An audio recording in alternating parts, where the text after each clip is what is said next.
At 2:17 a.m., the emergency bay doors of Ravenwood Military Medical Center blew open and a man arrived half dead, strapped to a stretcher with 3 field tourniquets and a classified tag on his wrist. The soldier escorting him grabbed the first doctor he saw and said 4 words that stopped the room cold. "Find the nurse, Carter." Nobody moved. Nobody understood. Because Emily Carter was not in the trauma bay. She'd just been told to clean supply closets for the rest of her shift. A 29-year-old nurse, mocked, sidelined, almost fired, and the only person in that building who could keep a dying man alive. If you've made it this far, do me a favor. Follow this channel so you never miss a story. Hit like and drop a comment with the city or country you're watching from. I want to see exactly how far this story travels. The supply closet on the 3rd floor of Ravenwood smelled like bleach and old rubber tubing. Emily Carter had been in it for 40 minutes, reorganizing catheter kits by expiration date, which was not what she went to nursing school for. She was aware of that.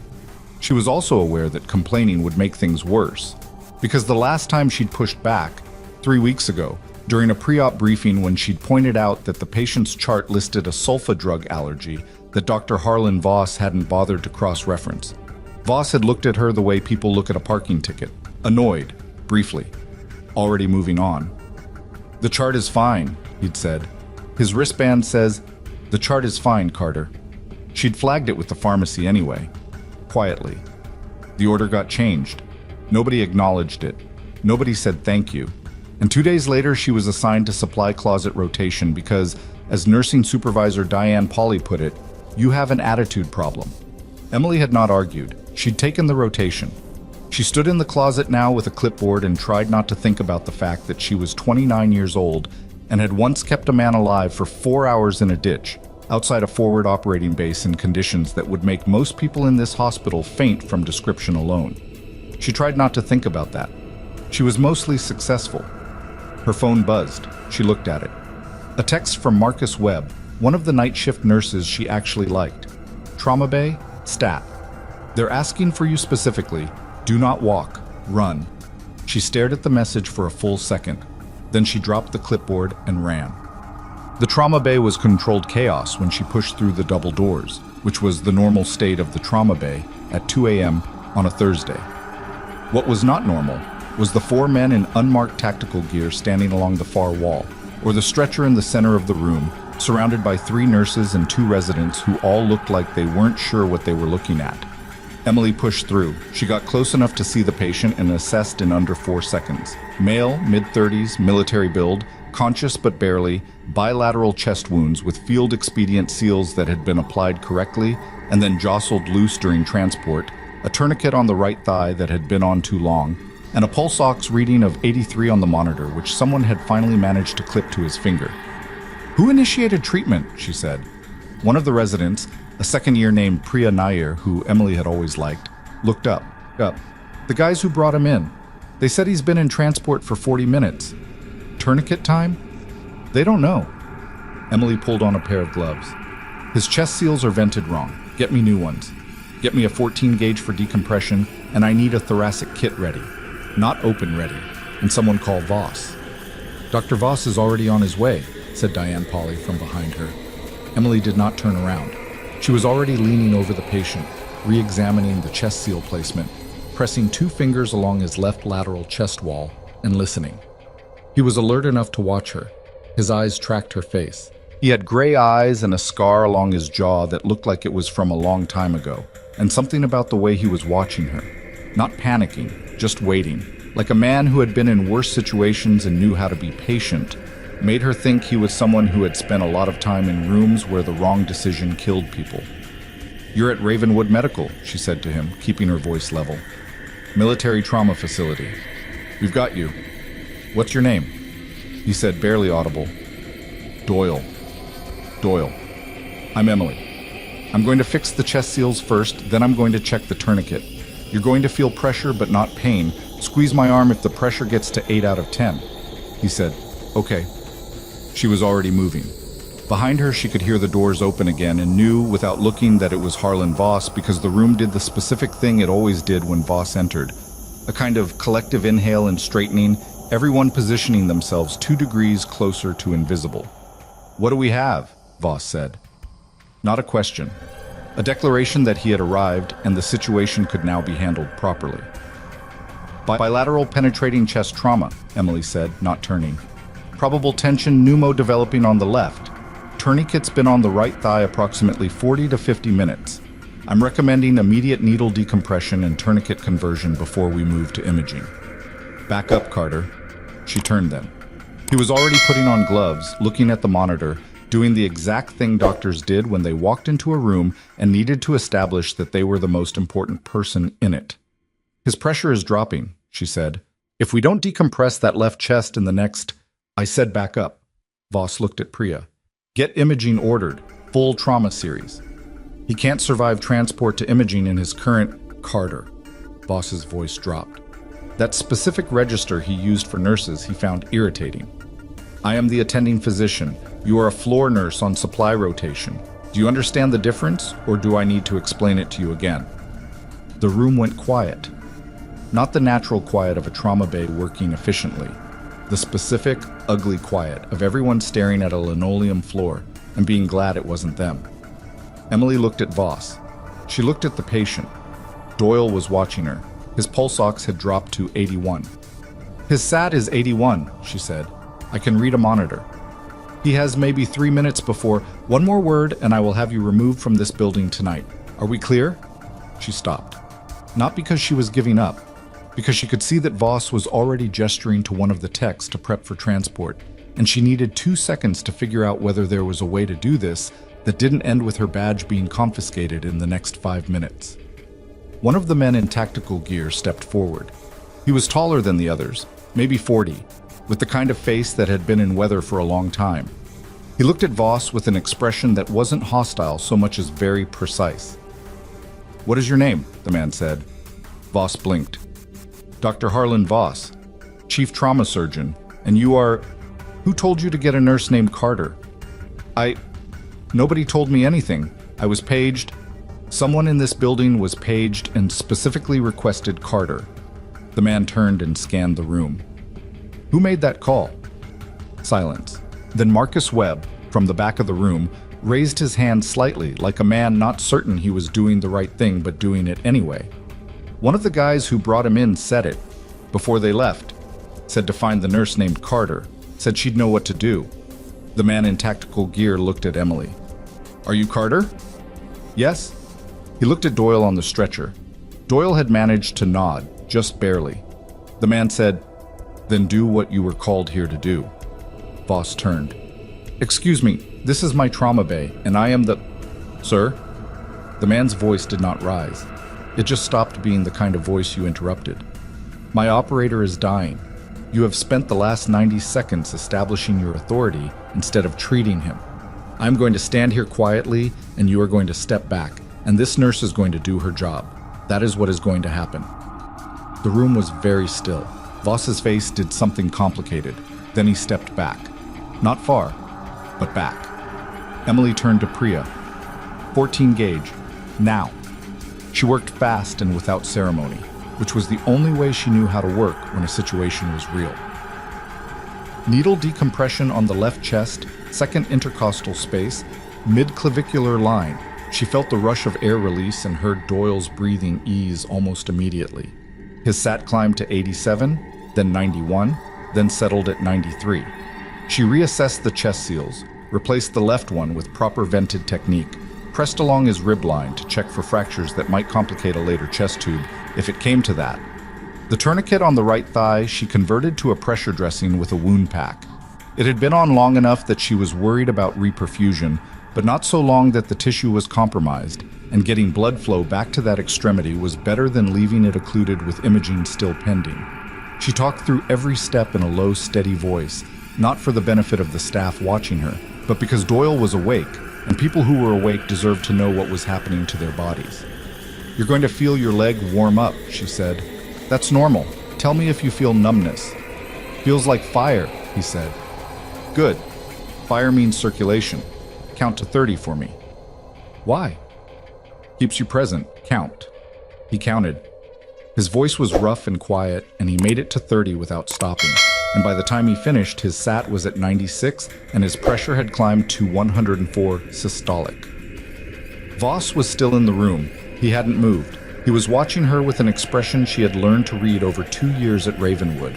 Not exactly anger, not exactly embarrassment, but the specific expression of a man who is calculating how to reframe a situation so that it reflects better on him.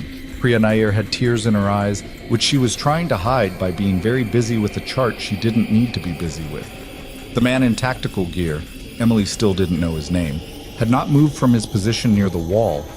When she straightened and stripped her gloves and said, "He's stable. I want him in a monitored bed before we even think about imaging," the man gave a single nod like she had confirmed something he already knew. It was 3:14 a.m. By the time Doyle was settled into a trauma monitoring bay with proper lines, a Foley, and continuous telemetry.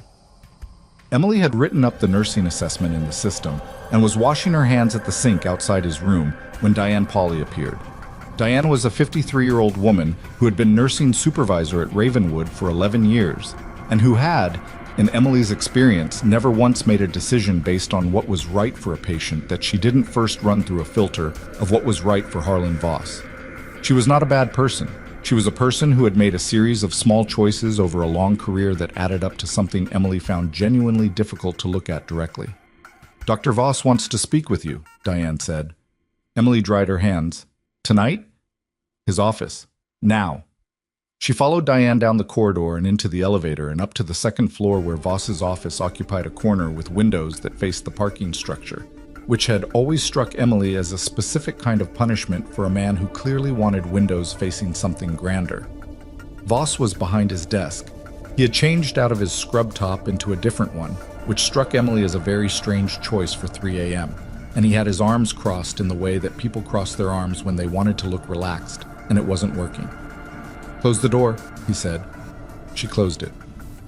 "Sit down." She sat. He looked at her for a long moment.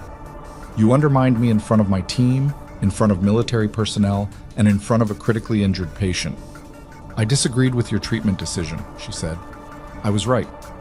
"You don't get to decide if you were right. That's not how this works. The patient's oxygen saturation is 96. 2 minutes before you arrived, it was 81. I think the math is fairly clear." Voss leaned forward. He had the voice of a man who had been told his whole life that his voice was important. "Let me be very precise with you, Carter, because I think precision is something you need. You are a nurse. You work in this hospital at my discretion and Dr. Weston's discretion. Tonight you challenged a physician's orders in an active trauma situation. You took over care without authorization, and you created a scene in front of outside personnel that made this department look chaotic and uncontrolled. Those are serious violations. I saved his life. You got lucky." She looked at him. She said nothing. "I'm recommending to Dr. Weston that you be suspended pending a formal review," Voss said. "And I'm going to be honest with you. I don't think you come back from this. I've been watching you for 2 years. You don't follow the hierarchy. You don't understand boundaries. And you have consistently made the people around you uncomfortable with your attitude. That's not a minor thing. That's a pattern." Emily was quiet for a moment. Then she said, "His name is Doyle. The patient. He has a 3-inch scar on his jaw and he counted to 30 to stay conscious, and he did it without being asked to do it twice. You didn't learn that about him tonight because you spent your time establishing that you were in charge. I didn't." Voss's jaw tightened. "I'll be in by 7 for the review," she said. She stood. "Is there anything else?" He said nothing. She walked out. The hallway was empty. The night shift was in its deep middle, the fluorescent overhead lights doing their flattest work, the kind of light that made everyone look like they were recovering from something. Emily stood by the elevator and pressed the button and waited and thought, with the particular clarity that comes at 3 in the morning after an adrenaline drop, that she was probably going to lose her job. She had known it was coming. That was the honest truth. She had known it the way you know a storm is coming from 3 counties over. You can see the sky changing, you can feel the pressure drop, and there's a part of you that knows you should maybe board something up, but another part that's just tired of boarding things up. She had come to Ravenwood 2 years ago because it was a military medical facility, and it felt like something close to the work she used to do, without being the thing she used to do. She had not told them about the things she used to do. She had a nursing degree and a clean record and a reference letter from a hospital in Tempe, and she had answered their interview questions and gotten the job and showed up every shift. That was all. That was enough, she had thought. It had not been enough. She had known that too, eventually. You can take someone out of a certain kind of life, but the instincts don't go with the job. They stay. They come up at bad moments. They make you see things that other people don't see. Make you move faster than the situation seems to call for. Make you say the thing that's true instead of the thing that's appropriate. That had cost her, repeatedly. She was still paying. The elevator opened. She stepped in. Her phone buzzed. Marcus again. Those military guys are still here. The tall one is asking for you. She pressed the lobby button. Then she pressed it again, which didn't do anything, and stepped off on the ground floor and walked back toward the trauma wing. The man in tactical gear was in the corridor outside Doyle's monitoring bay. He had his arms loose at his sides, and he was standing the way soldiers stand when they're being still. Not relaxed exactly, but controlled. He looked up when Emily came down the hall. "Carter," he said. "You know my name, but I don't know yours," she said. "Calloway, Major. Current assignment doesn't have a public name." He said it matter-of-factly, not to impress her. "I need 5 minutes. I've had a long night." "I know, 5 minutes." She stopped. "What do you need?" "Doyle's stable because of what you did. I've been in enough forward medical situations to recognize what that intervention was." He looked at her directly. "That wasn't nursing school. What you did in there, the needle decompression, the tourniquet conversion, the way you talked him through it, that's medic training, combat medic, someone who's run that protocol under real conditions." Emily said nothing. "I'm not asking you to confirm anything," Calloway said. "I'm telling you what I observed, and I'm telling you that the man in that room asked for you specifically. Not a doctor, not a surgeon. He said your name." "I heard. He's been in and out of consciousness for most of the last 6 hours, but he said your name clearly, twice." Calloway paused. "He said you'd know what to do. He said you always did." Emily looked at the door to Doyle's room. Through the small window, she could see the shape of him in the bed, the monitor line steady. "How would he know me?" she said carefully. Calloway studied her. "I was hoping you could tell me that." She didn't answer. She looked at Doyle through the window for another moment, and something moved through her that she didn't want to name. Recognition, maybe? Or something older than recognition. The particular weight of a door you thought was closed that turns out to have been open the whole time. "Get some rest," she said. "I'll check his labs at 6. She walked away. She could feel Calloway watching her. She did not turn around. She found an empty family consultation room on the second floor and sat down in one of the chairs that was supposed to be comfortable and wasn't, and stared at the wall for a while. Her hands had stopped shaking somewhere around the second floor elevator. That was good. She had learned a long time ago that hands that shake are hands that haven't decided yet, and her hands had decided. They always had. She tried to remember if she knew anyone named Doyle. She tried to think about it honestly and specifically, which was hard because the part of her life she was reaching for was not a part she visited often. It was the part with the heat and the altitude and the specific smell of burned fuel and cauterized field wounds and the sound of helicopter rotors at 4 in the morning when everything that had gone wrong had finally gone as wrong as it was going to go. She had left that life for reasons that were hers and nobody else's, and she had not looked back in the way that you don't look at something, because looking at it costs more than you currently have available. Doyle. Gray eyes, scar on the jaw. She closed her eyes. There had been a unit. A long time ago, in a place she didn't say the name of anymore. A 4-day operation that went wrong in the specific way that classified operations go wrong. Which is to say that everything that was supposed to be controlled became uncontrolled, and the people who were supposed to be safe became very much the opposite. She had been the medic attached to that unit. She had been 22 years old. She had worked for 4 days on almost no sleep, and done things she had no formal certification for, and saved people. She had no business being able to save. And at the end of it, she had sat in a transport and looked at her hands and known that she was going to change her life. She had changed her life. She had gone back to school. She had become a nurse. She had come to Ravenwood because it was the closest she could get to the work that felt like hers without going back to the things she had left. Doyle. She opened her eyes. She sat in the uncomfortable chair for another minute. Then she got up and walked to the elevator and pressed the button for the ground floor and went back down to his room. I was awake. The room was dim, just the ambient light from the monitors, and he was lying with his eyes open, staring at the ceiling with the focused inward expression of a man managing pain. She came in quietly. He turned his head toward her. "Hey," he said. His voice was clearer now, stronger. "Hey." She pulled a stool to the bedside and sat. "How's the leg?" "Still there." "Good sign." She checked his capillary refill on the right foot. 2 seconds, acceptable, and looked at the monitor data. "Your pressure's better, SAT is holding."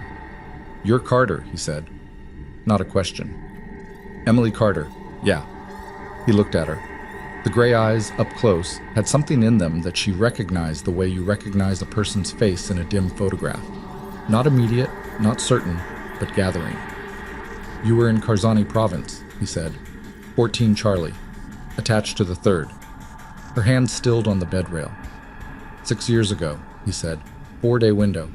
You had a field kit that was half improvised because supply had shorted you, and you said, he paused, seemed to be pulling it from somewhere that cost him something. You said it didn't matter what you had because you'd make it work with a zip tie and a prayer if you had to. Emily sat very still. "Doyle," she said slowly. "Marcus Doyle." "Yeah." The corner of his mouth moved, not quite a smile, something exhausted and relieved. "You fixed my shoulder. Day 2. Said I'd lose range of motion if you didn't." She remembered. Not the face, she had not connected the face, but the shoulder, yes. Left rotator, partial tear complicated by shrapnel fragment, which she had no business addressing at a forward operating position with what she had. But she had done it anyway because leaving it would have meant watching him lose the arm. "You have full range of motion," she said quietly. "I do." He exhaled. "I asked for you specifically. I didn't know if you were here, but I knew your name, and I told them if I was going anywhere with a hospital attached, I wanted Carter." He paused. "I didn't know you were a regular nurse now." "It's not regular," she said. "It's just different." He looked at her for a moment. "I heard what that doctor said to you in the hallway before." His voice carries. She said nothing. "I'm going to need you to know something," Doyle said. "What you did tonight, the way you came in and fixed what they'd done wrong and kept me here. That's not nothing. I don't know what that doctor has over you or what the situation is in this place, but that's not nothing. You hear me? Go to sleep," she said. "You've had a very bad night." Carter. "Sleep, Doyle." He looked at her for another long moment. Then he closed his eyes. She sat until his breathing evened out into something slower and heavier. And then she sat a little longer, and the monitors kept their quiet, steady commentary. And outside in the hallway, she could hear the hospital doing its nighttime things. And she thought about the fact that by 7 a.m. she would be sitting in front of a review board that was going to tell her she had no place here. She looked at Doyle's face, slack in sleep, the old scar catching the monitor light. She had forgotten that some doors don't stay closed just because you decide they should. Through the window of the room, she could see Calloway in the hallway, talking on a phone, and whatever he was saying it with the specific energy of someone delivering information that is going to change the situation. His eyes moved to the window and found her face, and he held the phone to his ear and looked at her with an expression she could not read, but which felt like the beginning of something she hadn't agreed to yet. Her suspension review was in 4 hours. She didn't go home. Calloway was still on the phone when Emily pushed through the door into the hallway, and he looked at her the way people look at someone they've been talking about. Quick, assessing, then deliberately neutral. "I'll call you back," he said into the phone and lowered it. "Who were you calling?" she said. "People who need to know what happened tonight." What happened tonight was a trauma intervention. It doesn't need a phone call at 4 in the morning. Calloway tilted his head slightly. "Carter, Doyle is not a standard operative. The mission he came off of is not a standard mission. And the fact that he was transported to this specific facility and asked for you by name before he lost consciousness the first time, that is not a coincidence that my chain of command is going to treat as routine." He paused. "I'm not trying to complicate your night." "You're doing it anyway." "I know." He looked at her steadily. "Go home. Get a few hours. I'll have someone here with Doyle. I have a review board at 7. Something shifted in his expression. Not surprise exactly. Recognition. "Voss?" And Weston, the hospital director. Calloway was quiet for a moment. Don't go in there alone. She laughed once, short and humorless. I don't have a lot of options on that front. You might have more than you think. He looked back through the window at Doyle. Go. I'll handle this end. She didn't ask what handling it meant. She was too tired and it was too late, and honestly, some part of her didn't want to know yet. She picked up her bag from the nurse's station where she'd left it and walked out through the emergency bay doors into air that was cool and dark and smelled like the parking structure and the distant trees at the edge of the property. She sat in her car for 3 minutes. Then she drove home. She slept for 2 hours and 40 minutes, which was enough to function and not enough to feel human, and she was back in the parking garage at 6:43 with a travel mug of coffee that was more temperature than flavor and a clean set of scrubs she'd pulled from the bag she kept in her trunk out of old habit. The habit of always having what you needed before you knew you'd need it. She had never quite managed to shake that. The hospital in the early morning had a different quality than the hospital at night. The night shift had its own rhythm, compressed, urgent, running on the anxiety of being understaffed and overexposed. The morning was something different, louder in a more organized way. The day shift coming in with their coffee and their mild complaints about parking, the hallways filling up with the ordinary business of an institution that had been running the same routines for 20 years, and trusted those routines the way people trust old roads. Emily moved through it all, and nobody stopped her, and nobody spoke to her, which was approximately how most of her mornings at Ravenwood went. She checked Doyle's chart from the nursing station before she did anything else. His overnight numbers were stable, sat holding at 97, pressure in good range, the leg showing appropriate circulation return. One of the night nurses had noted that he'd asked for water twice and been oriented to time and place on both checks. Good. She made a note and moved on. At 7:02, she knocked on the door of the small conference room on the administrative floor where suspension reviews were conducted, and she was told to come in, and she came in. Dr. Raymond Weston was the kind of hospital administrator who had been impressive once and had spent the subsequent 15 years carefully protecting that impression without doing anything to renew it. He was in his mid-60s, silver-haired, with the particular physical posture of a man who had never had to worry about job security and whose handshakes were always slightly too firm. He sat at the head of the conference table. Harlan Voss was to his left. Diane Pauley was to his right, with a notepad and a pen and the expression of someone who had agreed to be in this room but was not going to enjoy it. There was a fourth person at the table that Emily had not expected. A woman she didn't recognize, maybe 50, in civilian clothes, gray blazer, no insignia, with a tablet in front of her and a stillness that suggested she was not administrative staff. Sit down, Ms. Carter, Weston said. She sat. You know why you're here. Dr. Voss filed a complaint. You're reviewing whether to suspend me. We're reviewing a pattern of conduct, Weston said. Last night's incident is one element. There have been prior issues. He opened a folder. February 8, you disputed a medication order in front of a patient's family.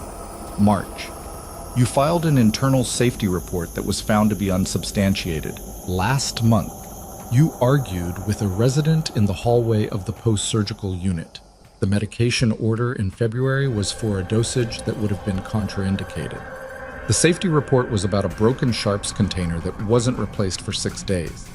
The argument with the resident was because he documented a procedure he hadn't performed. None of those complaints were upheld, Voss said, because they were accurate. Voss's jaw moved. This is exactly what I mean. This attitude, Dr. Voss. The woman in the gray blazer said it quietly, and Voss stopped, just like that. Stopped. Emily noted that. Weston folded his hands on the table. Carter, what happened last night in that trauma bay was a serious breach of professional boundaries. You countermanded a physician's orders, took over active patient care without authorization, and in doing so created a situation that exposed this facility to significant liability. The patient's oxygen saturation was 81%, Emily said. He had a developing tension pneumothorax. He had about 2 minutes before that became a cardiac arrest. I performed a standard needle decompression, a skill that is within scope for a critical care nurse with my certification, and I converted a tourniquet that had been placed correctly but was at risk for reperfusion injury. Both interventions were medically indicated and time critical. She paused. He's at 97 this morning. That is not the point, Weston said. With respect, it is exactly the point. The woman in the gray blazer looked up from her tablet. She had brown eyes and a very composed face, and she looked at Emily the way someone looks at a document they're reading carefully. Ms. Carter, I have a question. Weston shifted slightly. Dr. Albrecht is here in an advisory capacity. Dr. Albrecht, Emily said. Go ahead. Your nursing license lists a prior credential as an EMT paramedic certified through the state of Colorado. But your resume submitted to Ravenwood lists only your nursing degree from the University of Arizona and your 2-year position at Maricopa General. Albrecht's voice was unhurried and precise. There's a gap in your employment history of approximately 3 years between your EMT certification and your enrollment in nursing school. What were you doing during that time? The room was very quiet. Emily looked at Albrecht. She held the look for a deliberate moment, the length of time it takes to decide something, and then she said, I was in service. Military service? Yes. Voss exhaled through his nose. Weston looked at his folder like it had failed to prepare him adequately. Diane Pauley's pen had stopped moving. What branch? Albrecht said. Army, 68 Whiskey, combat medic. Emily kept her voice even. I completed 2 deployments and was honorably discharged. I went to nursing school afterward. I did not list the service on my Ravenwood application because it is not a licensing credential and I was not required to disclose it. No, Albrecht said. You weren't. She made a note on her tablet. But it does explain quite a bit about last night. I'd like to get back to the matter at hand, Voss said. He was looking at Emily the way people look at something that has unexpectedly moved. Regardless of prior service, the behavior last night was insubordinate and... Dr. Voss. Albrecht again. Same quiet register. I'm going to ask you to pause for a moment. Excuse me. I am not hospital staff, Albrecht said. I am here at the request of the Office of Military Medical Oversight in connection with the operative who was admitted to this facility last night. My interest in this review is professional and it is significant, so I'm going to ask you, respectfully, to let me finish. She looked at Voss with the patient precision of someone who has diffused difficult situations before and is not troubled by having to do it again. Thank you. Voss pressed his mouth closed. Albrecht looked back at Emily. The patient admitted last night, I'm not going to use his name in this setting, came to this facility in critical condition following a classified field operation. His transport team was briefed to request a specific nurse by name if they reached Ravenwood. That name was yours. She paused. Do you know why? Emily said, he knew me from before, from service. You treated him. Yes. And he trusted that treatment enough to request you specifically, 6 years later, while he was critically injured and losing consciousness. Albrecht let that sit for a moment. The intervention you performed last night is consistent with advanced combat casualty care protocols that are not taught in standard nursing programs. You applied them correctly, rapidly, and under significant institutional pressure. She looked at Weston. I want that on the record. Weston was quiet. He was doing the specific calculation that administrators do when the political weight of a situation shifts without warning, reassessing which position costs more, which direction the liability runs. Voss said, she still broke. What she broke, Albrecht said, was a chain of command that was actively harming a patient. I've reviewed the monitor data from last night's admission. The patient's saturation was falling during the time Dr. Voss was establishing authority in the room. It began rising within 90 seconds of Ms. Carter's intervention. She looked at Voss with an expression that was not hostile and was therefore somehow worse. I'll let you do the math on that. The silence that followed had a particular texture. Emily had been in rooms before where power moved around, in the field, in hospitals, in situations where the person who was supposed to be in charge stopped being the most important person in the room. It always felt like this, like a pressure change, like something structural shifting. Weston said, I think we should take a short recess. Albrecht said, I think that would be appropriate. Emily stood in the hallway outside the conference room and drank the rest of her coffee, which was cold. Through the window at the end of the corridor, she could see the parking lot filling up with the morning wave, cars angling into spaces, people walking in with that particular purposeful speed of people who are slightly late and hoping nobody notices. Ordinary morning. Ordinary facility. Except that somewhere downstairs Doyle was awake, and Calloway was making phone calls, and somewhere in this building's filing systems were 2 years of incident reports that Emily had quietly filed and that had been just as quietly buried. Marcus Webb appeared from the stairwell, which meant he had climbed 4 flights of stairs specifically to find her, which meant something had happened.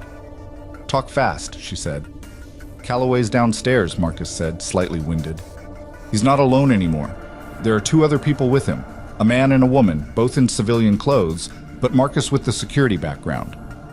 Webb says they've got the kind of posture that means they're definitely not civilian, and they've been asking to see Doyle's intake chart from last night. Who authorized that? Nobody yet. That's why I'm up here." Emily looked back at the conference room door. She could hear voices behind it, low and indistinct. She looked at Marcus. "Don't release the chart without authorization from Weston or Albrecht.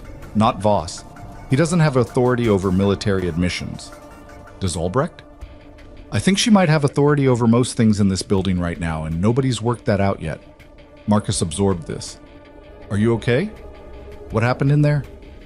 "Still happening." She handed him her empty coffee cup. "Can you get me a refill?" He took the cup and looked at her. "Emily, are they going to fire you?" She thought about it. "I genuinely don't know," she said, which was the honest answer, and it seemed to unsettle him more than a yes or a no would have. He left for the coffee, and she leaned against the wall and thought about Albrecht's face when she'd said combat medic, the precise quality of unsurprise in it, like she'd confirmed something that was already known. The conference room door opened. Weston came out first, then Voss, who walked past Emily without looking at her with the specific energy of a man who has lost a round but hasn't accepted it yet. Then Albrecht, who stopped in front of Emily and said, "We're going to continue this downstairs. Something's come up." "What kind of something?" "The kind that involves your patient and several people who have driven a significant distance this morning." Albrecht started toward the elevator. "Come with me, Juan." The ground floor conference room, the big one, adjacent to the administrative wing, with the oval table and the projection screen that was usually used for department budget reviews, had been transformed in a way that felt disproportionate to the hour. 4 people were arranged around one end of the table. Calloway, the 2 civilians Marcus had described, and a man Emily had not seen before who was in a JAG uniform with the specific upright attention of someone who has been briefed and is here in an official capacity. Doyle was not in the room. He was still in the monitoring bay, which was appropriate given that he'd been admitted with bilateral chest trauma 12 hours ago, but his presence was in the room anyway. In the folder on the table, in the body language of every person sitting at it. Weston sat down. Albrecht sat beside him. Emily was directed to a chair across from Calloway, which she took without being asked twice. Calloway looked at her and said, "I'm going to tell you some things, and then I'm going to ask you some questions, and I need you to be straightforward with me." "I've been straightforward all night," she said. "I know. I'm not suggesting otherwise." He placed a folder on the table in front of him but didn't open it. Marcus Doyle is assigned to a joint special operations unit operating under an interagency classification that I am not going to describe in detail. The operation he returned from last night involved a medical component that went wrong. His team's assigned medic was injured in the field, and Doyle sustained his wounds in the process of getting that medic to the extraction point. He paused. He spent the last 2 hours of transport in and out of consciousness. During the periods when he was conscious, he was coherent enough to give his unit's field coordinator 3 pieces of information: his blood type, his known allergies, and your name. Emily kept her face still. "We didn't know who you were," Calloway continued. "When we pulled Emily Carter at Ravenwood, we expected a long career nurse, maybe someone who'd worked with Doyle's unit through a prior hospital affiliation. We did not expect—" He stopped, seemed to be choosing the next words with care. "What we found." The woman across the table's mid-40s, short dark hair, unremarkable face that Emily suspected was deliberately unremarkable, opened a thin folder and slid a page across the table. Emily looked at it. It was a summary document, 2 pages, and her own name was at the top. She did not reach for it. "Your service record," the woman said. "My name is Ferris. I work in a capacity I'm not going to specify. We pulled your jacket this morning." "My discharge was honorable," Emily said. "It was," Ferris said. Your record is... Actually, your record is remarkable. I want to be honest with you about that. She tapped the page. 2 deployments, 37 months of active service, 2 commendations including a meritorious service citation that is still classified because the action it relates to involves an operation that hasn't been declassified. You were attached to 3 different special operations units during your service. You were released from service voluntarily at 23. She looked up. Why did you leave? Emily said, That's a personal question. Yes, Ferris said. It is. The room waited. Emily looked at the table for a moment. Then she said, I was good at a specific kind of work in a specific kind of context, and I didn't want to be only that thing for the rest of my life. So I left and became something else. She paused. That's as much as I'm willing to say in this room. Ferris nodded once, accepting it. The reason I'm asking is that what you did last night, combined with your record, has created a situation that is going to require some decisions. Not from you, from us. She glanced at Calloway. And possibly involving you. The JAG officer spoke for the first time. He was young, late 30s at most, with close-cropped hair and a thorough, careful voice. Ms. Carter, I'm Major Trent. I'm here in a legal advisory capacity. I need to inform you that the events of last night are being reviewed under military medical oversight jurisdiction, which supersedes standard hospital administrative review in this context, given that the patient is an active special operations operative admitted in connection with a classified mission. He looked at Weston briefly. The suspension proceeding initiated this morning is suspended pending that review. Weston shifted in his seat. He said, Raymond Weston, hospital director. I want to note that I was not informed that military oversight would be... You've been informed now, Trent said pleasantly. Voss, who had been sitting at the far end of the table with the look of someone watching their house flood from a second-story window, said, This is... Someone needs to explain to me what authority... Dr. Voss, Calloway said, I'm going to need you to be quiet for the next few minutes. Voss's mouth closed. Emily looked at Calloway. She looked at Ferris. She said, What do you actually need from me? Ferris and Calloway exchanged a glance that was brief and carried information. Then Ferris said, Doyle is asking for you. He was awake 40 minutes ago. He wouldn't answer questions from the on-call physician. He said he'd talk when Carter was in the room. Emily stood up. Then let's not keep him waiting. She went in alone. Calloway started to follow, and she looked at him, and he stopped, which surprised her and also didn't. Doyle in a hospital bed had a gravity that didn't require rank to establish. He was more alert than the night before, sitting up slightly, which he shouldn't have been doing entirely on his own, and which she was going to address in a moment. The telemetry leads visible above the neckline of the hospital gown and the IV line in his left arm.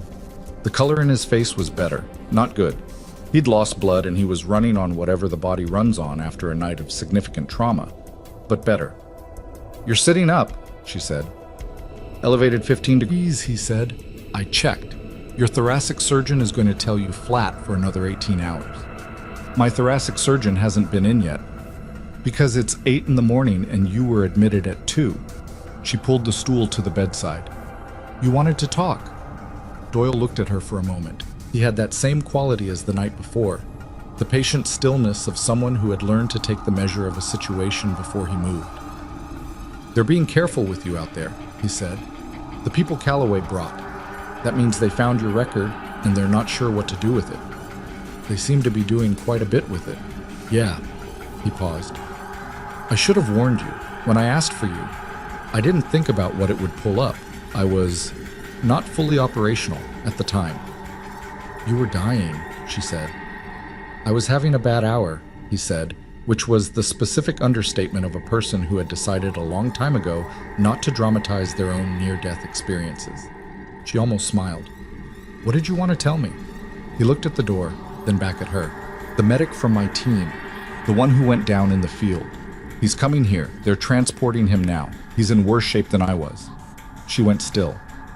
Penetrating abdominal trauma. He was stable enough to move, but that's the most optimistic read on it.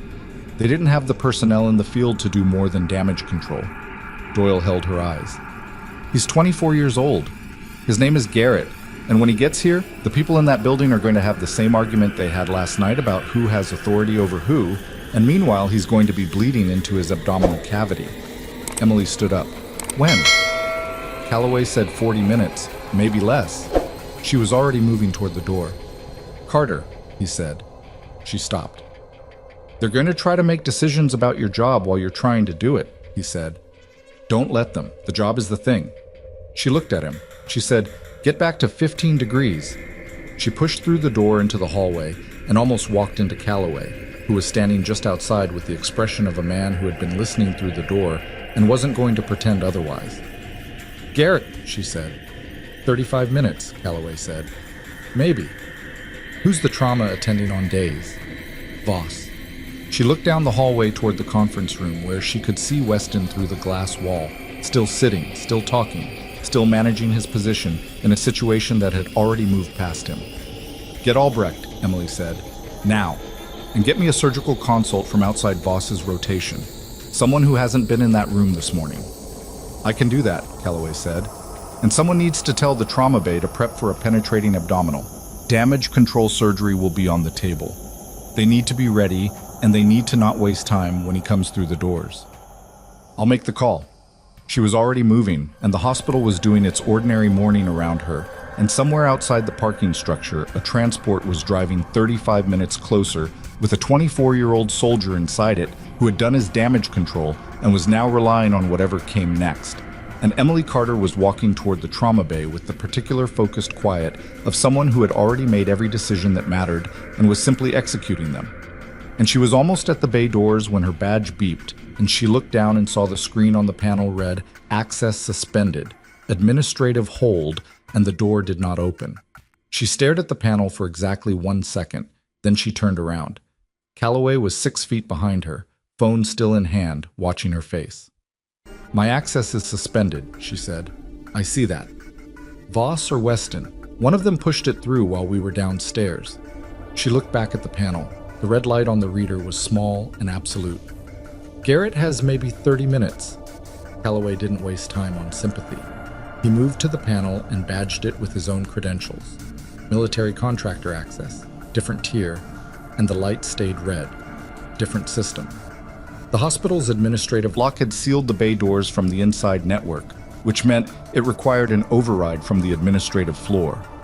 How long to get the override? Emily said. From Weston? He'll stall. That's what he does. From Albrecht? Calloway was already on the phone. He turned away slightly and spoke in the low, fast register of someone who has run logistics under pressure and knows how to strip language down to what matters. Emily looked through the reinforced glass window in the bay door. She could see 2 nurses inside setting up a bay. They were moving, but slowly. The way people move when they've been told to prep, but not what for. Not how serious, not how fast. She knocked on the glass. Hard. One of the nurses looked up. A woman named Asha that Emily recognized from the Monday rotation. And Emily held up both hands and then made the motion that every trauma nurse knows. Compressed, urgent, now. Asha's face changed. She said something to the other nurse and they both moved faster. 40 seconds, Calloway said, returning. Albrecht is on it. Tell her 35. I want that door open before the transport rolls in. He relayed it. The hallway was filling slightly. Day shift personnel registering that something was happening at the bay doors, giving it the wide berth that experienced hospital staff give to situations they don't yet understand. Emily watched the bay through the glass and ran through what she knew about penetrating abdominal trauma from a field context. Damage control in the field meant packing and pressure and getting the patient moving. It did not mean fixing anything, which meant Garrett had internal bleeding that had been slowed but not stopped. And the clock on that was not generous.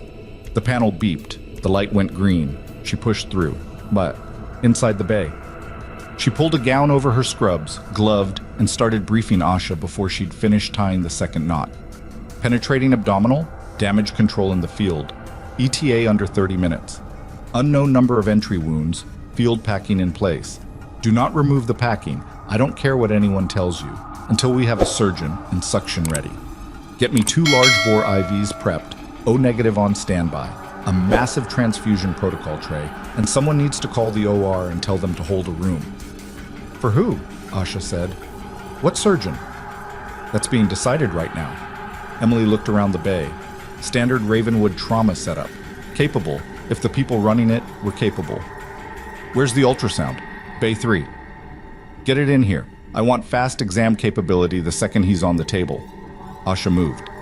The other nurse, a young man whose name badge read T. Broward, was already pulling the transfusion protocol tray, which was the right call without being told to make it, which meant he was someone who paid attention. Emily noted it and kept moving. Her phone buzzed. Marcus. Voss is on the floor. He knows you're in the bay, heading your way.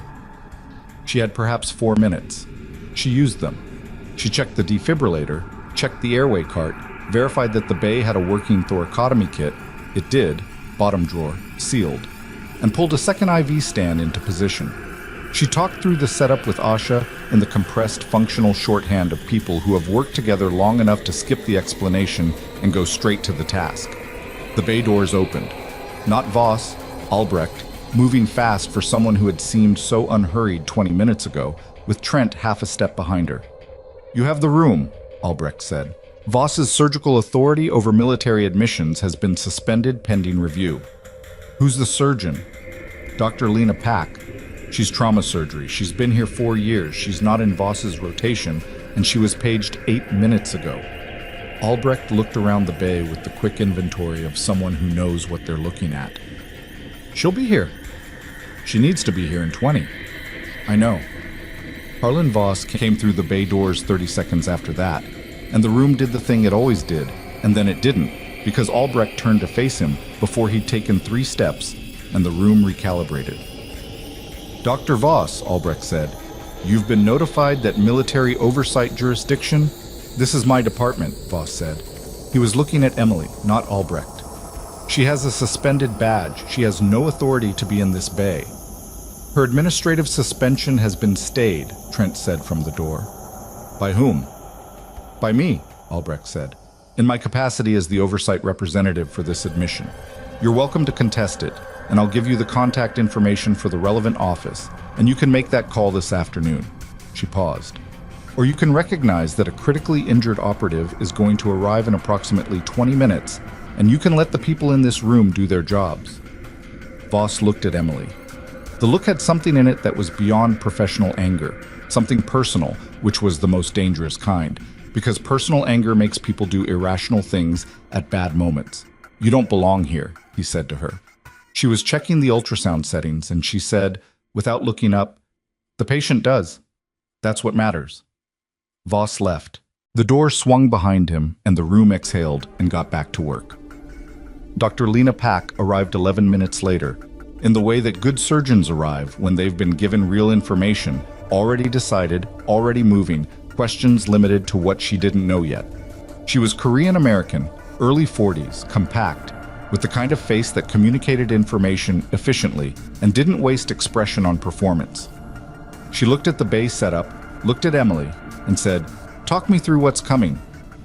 Emily did, clean and fast. Penetrating abdominal trauma, field damage control, unknown entry point count, packing in situ, likely splenic or hepatic involvement based on the transport timeline and the fact that he'd been stable enough to move without decompensating yet, which suggested contained rather than free hemorrhage. But contained only held for so long. Pack listened without interrupting.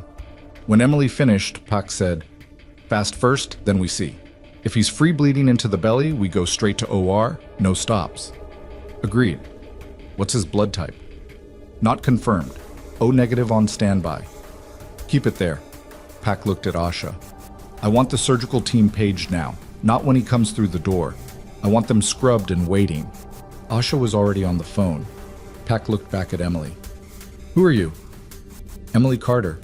Trauma nurse, night shift. Your hands did all this. Pack gestured at the bay setup. Most of it. Pack nodded once. The nod of someone filing information efficiently. Don't leave this room. The transport came in at 8:51, which was 4 minutes earlier than Calloway's estimate, which was the only good news in the next several minutes. The doors blew open and the stretcher came through fast, 2 transport medics running alongside it, and Emily had about 3 seconds to assess before everything started happening at once. Garrett was young the way Doyle had described. Mid-20s, slight build under the field gear, and the blood-soaked dressings, conscious but wrong. the specific wrong of someone whose body has been working too hard for too long and is starting to reach the limit of what compensation can do. His skin was the color of old wax. His eyes were open and tracking, but the tracking was slow. His systolic, per the transport medic's handoff, was 89 and falling. Pressures dropped 12 points in transport, the medic said, breathless. Field packing's right lower quadrant and mid-abdominal. 2 entry wounds confirmed. Exit wound status unknown. He got 2 liters of saline in the field, and that's all we had. Emily was already at the head of the stretcher doing her own rapid assessment while Pack moved to the abdominal dressings. 2 liters of saline in a hemorrhaging patient was simultaneously necessary and a problem. Diluting the clotting factors he needed, buying time at a cost. Start the transfusion, Emily said to Broward. O negative now. Don't wait for the type. Broward hung the first unit. Pack lifted the edge of the field dressing carefully, not removing it, just assessing. And her face said everything that needed to be said about what she saw. She looked at Emily. Emily looked at the ultrasound screen, which Asha had positioned, and ran the fast probe across Garrett's abdomen. Fluid in Morrison's pouch. Fluid in the splenorenal space. More fluid than there should be, more than a contained injury produced. He's free bleeding, Emily said. Or, Pack said. She looked at the ceiling, the specific gesture of someone consulting a mental timeline.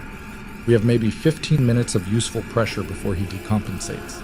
Move. The next 4 minutes were the organized chaos of moving a critical patient from a trauma bay to an elevator to an OR, and Emily had done it enough times to know that the organized part was mostly aspirational, and the chaos was the reality you worked within. She kept one hand on the IV line and called out Garrett's vitals every 60 seconds to whoever was listening, because keeping someone talking and present helped, even when they were barely conscious, and because the data mattered even when the situation was moving faster than the data could be acted on. In the elevator, Garrett looked at her. "Hey," he said. The word was mostly breath. "Hey, I'm Emily. I'm a nurse. We're taking you to surgery."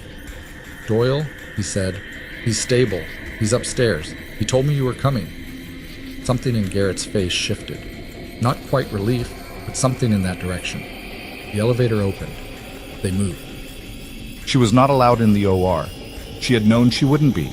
She was a nurse, not a surgical tech, and Pack had her team. Emily stood outside the OR doors and felt the specific adrenaline drop that comes after you've moved as fast as you can move and then reach the point where your part is over and someone else's part begins. It was not a comfortable feeling. It never had been. Calloway was in the corridor. He'd come up in the next elevator. "He's in," Emily said. "I know. I watched the board." Calloway leaned against the wall. He looked tired in the way that people who don't usually look tired look tired. Not physically depleted, but carrying something that weight had been added to. "You did good." "Pack did good. I set up a room." "Don't do that." She looked at him. "Don't minimize it," he said. "It's a bad habit." She didn't answer. Down the corridor, the OR board showed Garrett's case as active, Pack's name beside it, and the time was 9:08. She had been in this building for just over 2 hours since arriving for a review board that was supposed to end her employment. It felt like considerably longer. "What's happening with Weston and Voss?" she said. "Trent is pulling records. Albrecht requested Weston's administrative files for the last 3 years. Incident reports, outcome data, disciplinary records. Weston agreed." Calloway paused. "He agreed too fast." "What does that mean?" "It means he thinks there's something in there that helps him, or he thinks he can manage what's in there before anyone reads it carefully." He looked at her. "Were your incident reports in the system?"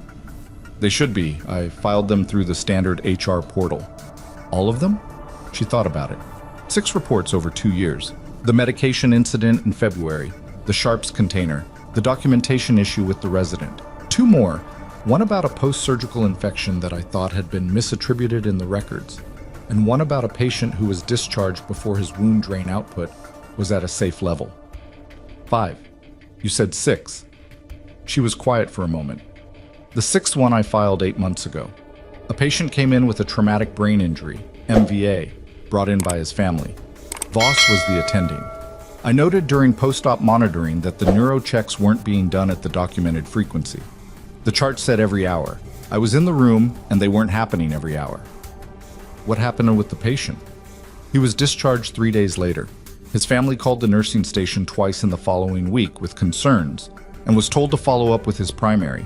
He was readmitted 6 weeks after discharge with a subdural hematoma that required emergency drainage. She looked at the OR board. He survived, but the discharge was too early and the monitoring gap probably. Calloway was very still. That report, do you have a copy? I have the confirmation number. I filed it through the portal and got an automated receipt. She looked at him. Why? Because Trent's team pulled the incident report database this morning as part of the record request, and your name shows 5 reports, Carter, not 6. The corridor was quiet. Down the hall, a supply cart rattled past. Somewhere in the OR pack was working on Garrett, and the clock on the wall said 9:14. And Emily stood with the specific stillness of someone who has just understood something that changes the shape of everything before it. They deleted it, she said, or it never made it out of a queue. Calloway's voice was careful. Either way, a report you filed is not in the system, and the patient it concerned had a bad outcome. That's not a documentation error, she said. That's a cover. That's what it looks like. He watched her. I need that confirmation number. It's in my email. I saved the automated receipt. She pulled out her phone and went into her email and found it in under 2 minutes. She had organized her records obsessively because some part of her had always known that the records were the only thing she'd have if it came to this. She forwarded it to the address Calloway gave her. That goes to Trent, he said. Good. He looked at her for a moment. You've been filing these reports for 2 years, building a record. I was filing them because the problems were real and I was required to report them. But you kept copies. She met his eyes. I kept copies. He nodded slowly. Okay. She went back to check on Doyle at 10:15. He was awake and had somehow obtained a cup of coffee, which he should not have had, and which she took from him without explanation. That was mine, he said. No caffeine for 24 hours post-thoracic intervention. Nobody told me that. I'm telling you now. She checked his leads, checked his drain output, minimal, which was what she wanted, and looked at his pressure on the monitor. Better than this morning. Garrett's in surgery. Pack is good. He has a real chance. Doyle exhaled. It was a controlled exhale, the kind that contains more than it releases. How bad was he? Bad enough. She didn't dress it up. He wouldn't want her to. He did his job, Doyle said. In the field. He was trying to get to me. He did his job, and now Pack is doing hers, and we wait. She adjusted his IV rate slightly. He was running dry on fluids, and the current rate was too conservative. Tell me something. What? When you asked for me. When you said my name before they transported you, did you know what it would do? That pulling my name would pull my record? He looked at her for a long moment. I knew your name. I knew you were good. I knew I needed someone I could trust. He paused. I didn't think about the rest of it. I was a little busy trying to stay alive. Fair answer. What's happening out there? With the hospital? They're pulling records. There's a report I filed that's disappeared from the system. It involved a patient who had a bad outcome. She watched his face. Voss was the attending. Doyle said nothing for a moment. Then, what's the bad outcome? Readmission with a subdural. Emergency drainage. He survived. But if the monitoring had been done correctly, detection would have been earlier, and the emergency drainage might have been preventable. She looked at the window. I don't know what was intentional and what was just negligence. Both are bad. One is criminal. Is there a difference at that level? Legally, yes. In terms of what it feels like at 2 a.m. when you're the one who noticed and filed the report, not really. Doyle looked at his hands for a moment, both of them, which was something Emily noticed because people with injuries do an inventory of their working parts. His hands were fine, clean. You've been carrying this for 8 months? He said. I've been carrying pieces of it for 2 years. And nobody listened. Nobody made it easy to listen. She straightened. That's changing today. He looked at her. Because of me. Because I said your name. Because of several things at once, she said. You were one of them. So was the fact that I kept the confirmation number. She paused. And the fact that Voss couldn't help himself in that conference room this morning. He always needed to be the most important person. That's what breaks people like him. They can't stop performing long enough to survive the inspection. Doyle almost smiled. Where'd you learn that? Observation, she said. I've been watching that man for 2 years. Her phone buzzed. Calloway. Trent's team found something. Come to the admin conference room. Bring whatever you have. She looked at the message. Then she looked at Doyle.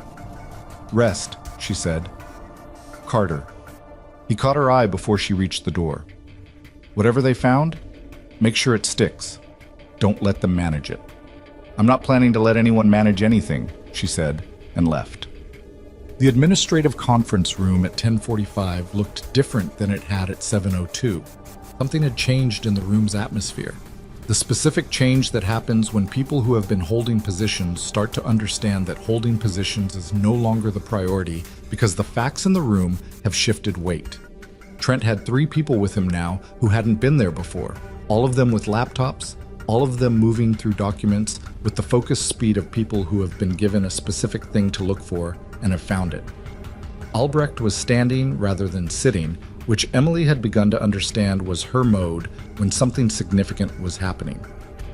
Ferris was on a phone call in the corner, speaking quietly. Weston was still at the table. He had the look of a man who had started the morning in one story and was increasingly aware that he was in a different one. Voss was not in the room. Where's Voss? Emily said to Calloway. His office. Trent asked him to stay available. Is he staying available? So far. Calloway looked at Trent's team. They found the report. She stopped. My report? The neuropatient? It was in a deleted queue. Administrative database, not the primary incident reporting system. Someone moved it from the active queue to an archive folder flagged for deletion approximately 72 hours after you filed it. The metadata shows who made the change. Who? Calloway looked at her steadily. Diane Pauley. Emily was quiet for a moment. Diane. 53 years old and 11 years in this building, and a person who had made a series of small choices. She thought about what she'd understood about Diane. Not a bad person, just a person who had bent toward the gravity of whoever had the most institutional power in her immediate orbit. And the gravity in this building for a decade had been Harlan Voss. Did she do it alone? Emily said. Trent thinks she had direction. The timing correlates with a series of internal messages between her and Voss's administrative assistant in the week after you filed. Nobody said anything explicit, but the messages established that Voss knew about the report's existence and that Pauley was managing it. Managing it, Emily repeated. His word. She sat down.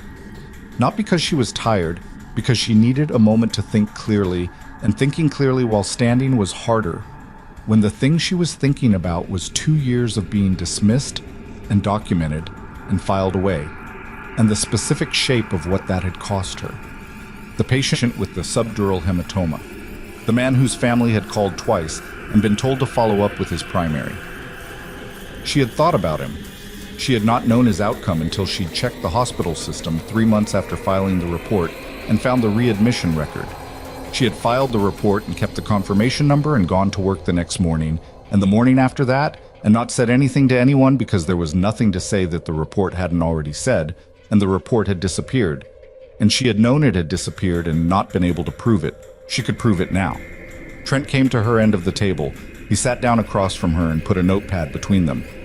Carter, I need your formal account of the neuropatient incident. Date, time, what you observed, what you documented, and the circumstances of filing the report. I'll give you everything I have, she said.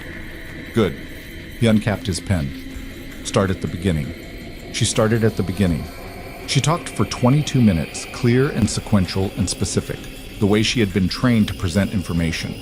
Not as narrative, not as grievance, but as data, because data held up and grievance didn't, and she had always known the difference. Trent wrote and occasionally asked a clarifying question, and she answered it and moved on. The room around her was doing its own work. Trent's team moving through files, Albrecht listening with that composed, careful attention, Ferris finishing her phone call and returning to the table. When Emily finished, Trent reviewed his notes. Is there anything else in your 2 years at this facility that you believe constitutes a documented safety failure that was subsequently suppressed? Emily said, I have 4 other confirmation numbers I'd like you to cross-reference against the active incident report database. Trent looked up. I told you I kept copies, she said. He looked at her for a moment with something that was almost respect and was too professional to fully become it. Give me the numbers. She read them from her phone. He wrote them down. Across the table, she saw Weston's face do something complicated and private. The face of a man running a very fast internal calculation about how much he knew and when he had known it and whether the distinction was going to matter. It was Ferris who spoke next, from her end of the table. She had put her phone down and she was looking at Emily with that careful, evaluating attention.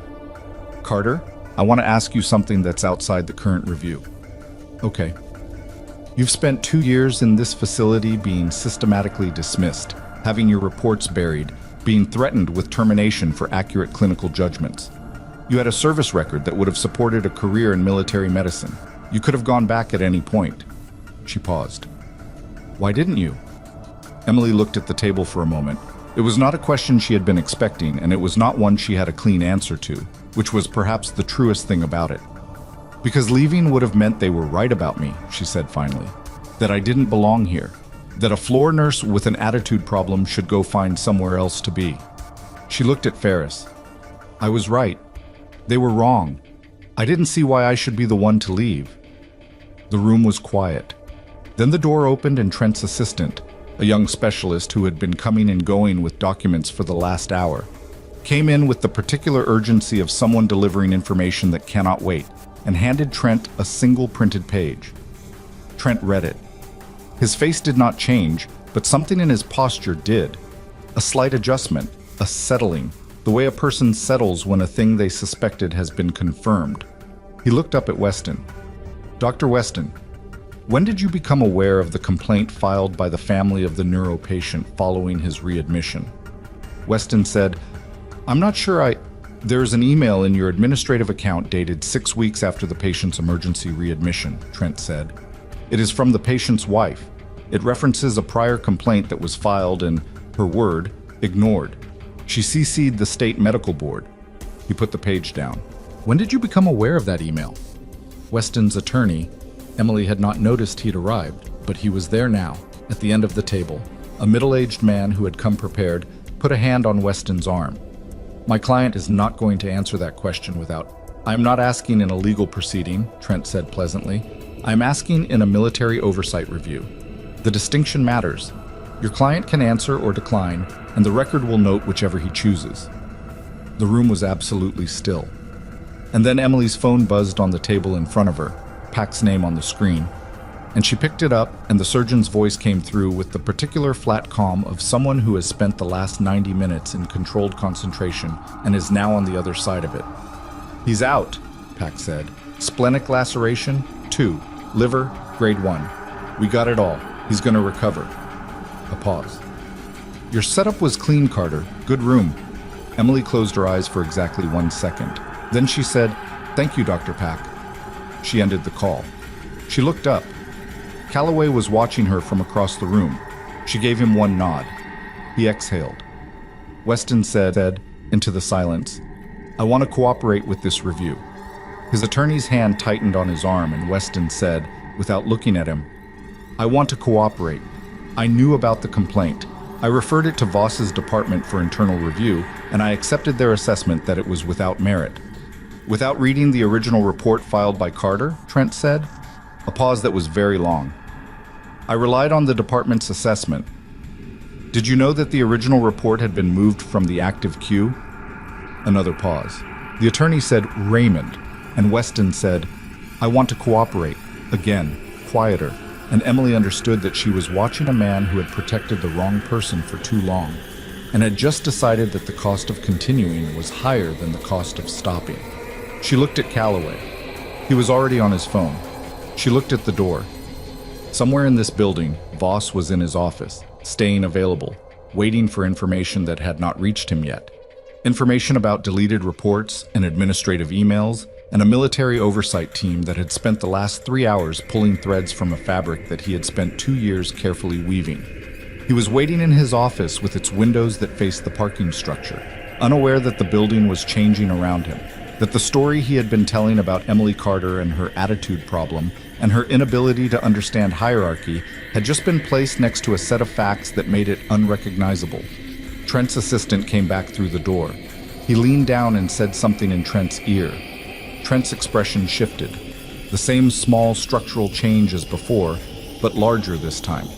He stood up. "We need to take a short break," Trent said. He looked at Calloway. "And we need someone to go to Voss's office." Calloway said, "Why?" Trent said, "Because he's not there anymore." The word landed in the room with the particular weight of something that changes the geometry of everything around it. "Not there," Calloway repeated. Not a question. A confirmation that he was hearing correctly. "His assistant says he left 20 minutes ago," Trent's assistant said. "Told her he had a meeting off-site. No details. His car is gone from the reserved lot." Emily was already thinking through what 20 minutes meant. 20 minutes ago, she had been in this room giving Trent her account of the neuro-patient incident. 20 minutes ago, Voss had been in his office, staying available, a man waiting for information, which meant the information had reached him through a different channel. Someone in this building had told him what was happening in this room, and he had made a decision. "His phone," Calloway said to Trent. "We don't have that authority." "Who does?" Ferris looked up from her tablet. "I might." She said it quietly, without drama, and picked up her phone and walked to the corner. Trent looked at Emily. "Is there anywhere he would go, based on 2 years of observation?" "I don't know his personal life," she said, "but I know how he thinks." She paused. "He'd go somewhere he feels like he has control, somewhere familiar. He won't run. He's not built for running. He's built for managing. He'll try to get ahead of this by talking to someone he thinks can still fix it." "Who in this building had that kind of relationship with him?" "Polly," she said. "But she's already in this room." She looked at Weston. "And Weston," Weston said with the exhausted precision of a man who has decided that partial honesty is his best remaining option. "He has a private practice. 2 days a week, a clinic on Merritt Avenue. He does consults there." "Address?" Trent said. Weston gave it. Trent relayed it to someone on his phone in under 30 seconds. The room recalibrated again. That was the thing about this kind of situation. It didn't hold still long enough to breathe between shifts. Emily had been in enough compressed environments to recognize the rhythm: pressure, decision, movement, new information, repeat. The difference now was that the pressure was not moving against her anymore. It was moving with her, which was a sensation she had almost forgotten was possible in this building. Ferris returned from the corner. "I have a location on his cell. He's at the clinic address. He made 2 calls in the last 20 minutes. One to a number registered to a medical malpractice attorney, one to a number I'm running now." She looked at Trent. "He knows what's coming." "Then we move," Trent said. "Booked." Emily did not go to the clinic. That was not her role, and she understood that. And she was not someone who needed to be in the room when the consequence arrived. She needed to be in the hospital, doing the work, because the work was the point. That was what she'd said to Doyle, and it was what she believed, not as performance, but as orientation. The job was the thing. She had known that since she was 22 years old in a ditch in a forward operating area, and the only question that mattered was what the next 30 seconds required. She spent the next 2 hours on the floor, not because anyone assigned her there. Her badge access had been restored by Albrecht's standing order, but her shift technically didn't start until 3, and nobody had formally reinstated her schedule. She went because there were patients who needed checking and a post-surgical monitoring bay where Garrett was being moved from the OR recovery, and because standing in a conference room waiting for Trent to call back was not something she was capable of doing for 2 hours without losing her mind. Marcus was at the nurse's station when she came through. He looked at her the way people look at someone they expected to see, leave the building permanently, and are relieved to see walking toward them with the particular purposeful posture of someone who has not left. "You're still here," he said. "For the foreseeable future," she said. "How's the floor?" "Controlled chaos. Diane Polly called in sick an hour ago," which, given everything, is maybe not the most surprising development. He fell into step beside her. "What's happening?" "People are talking. Security saw people from outside going through admin files, and now Voss is gone and nobody knows." "It's being handled," she said. "That's not actually an answer." "I know. It's what I have right now." She stopped at the post-surgical bay entrance. Is Garrett here yet? 5 minutes out from recovery. Pack said he's stable, strong vitals considering. I'll take him. Marcus looked at her. Emily, are you okay? She thought about the question. It was a real question, which deserved a real answer, so she took a moment with it rather than deflecting. I'm functional, she said finally. I'll do the personal accounting later. That's the most military thing I've ever heard a nurse say. Go get me Garrett's transfer chart. He went. She went into the bay and started setting up.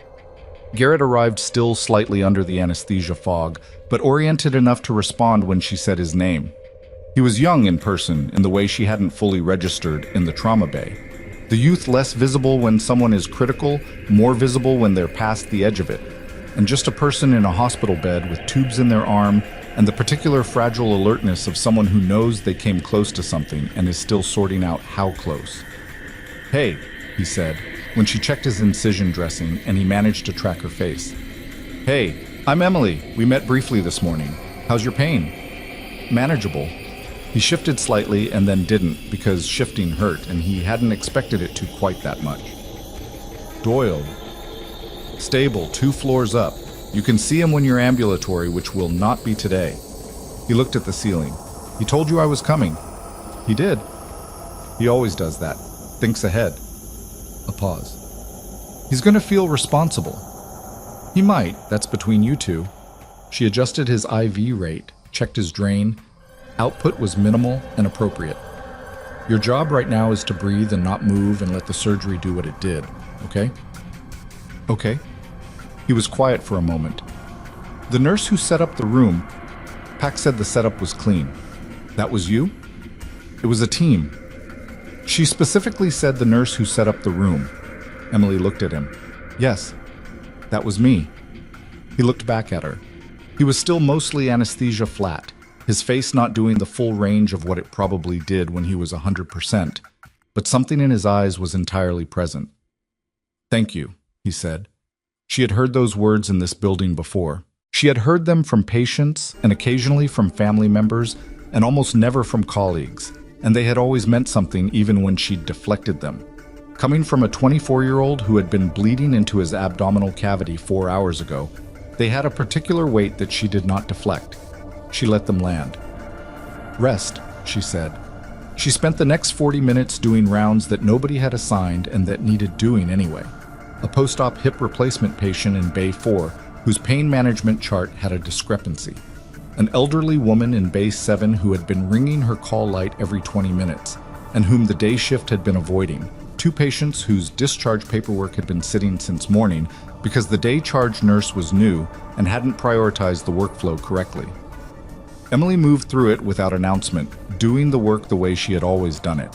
Not because someone told her to and not to make a point, but because the work was there and she could see it, and that had always been enough. At 12:38, her phone buzzed. Calloway. She stepped into the family consultation corridor and answered. We have him, Calloway said. She leaned against the wall. What happened? Trent's team went to the clinic. Voss was there with the malpractice attorney. They'd been on the phone for 20 minutes before we arrived. When Trent presented the military oversight order, the attorney got very quiet very fast, which usually means the attorney has realized that the legal exposure is larger than the client has represented. He paused. Voss is being formally interviewed. He's not under arrest. This is an administrative and regulatory action, not a criminal one yet. But Trent's referred the patient safety findings to the state medical board and to the hospital's accreditation body. Not yet, Emily said. What? You said not criminal yet. A pause.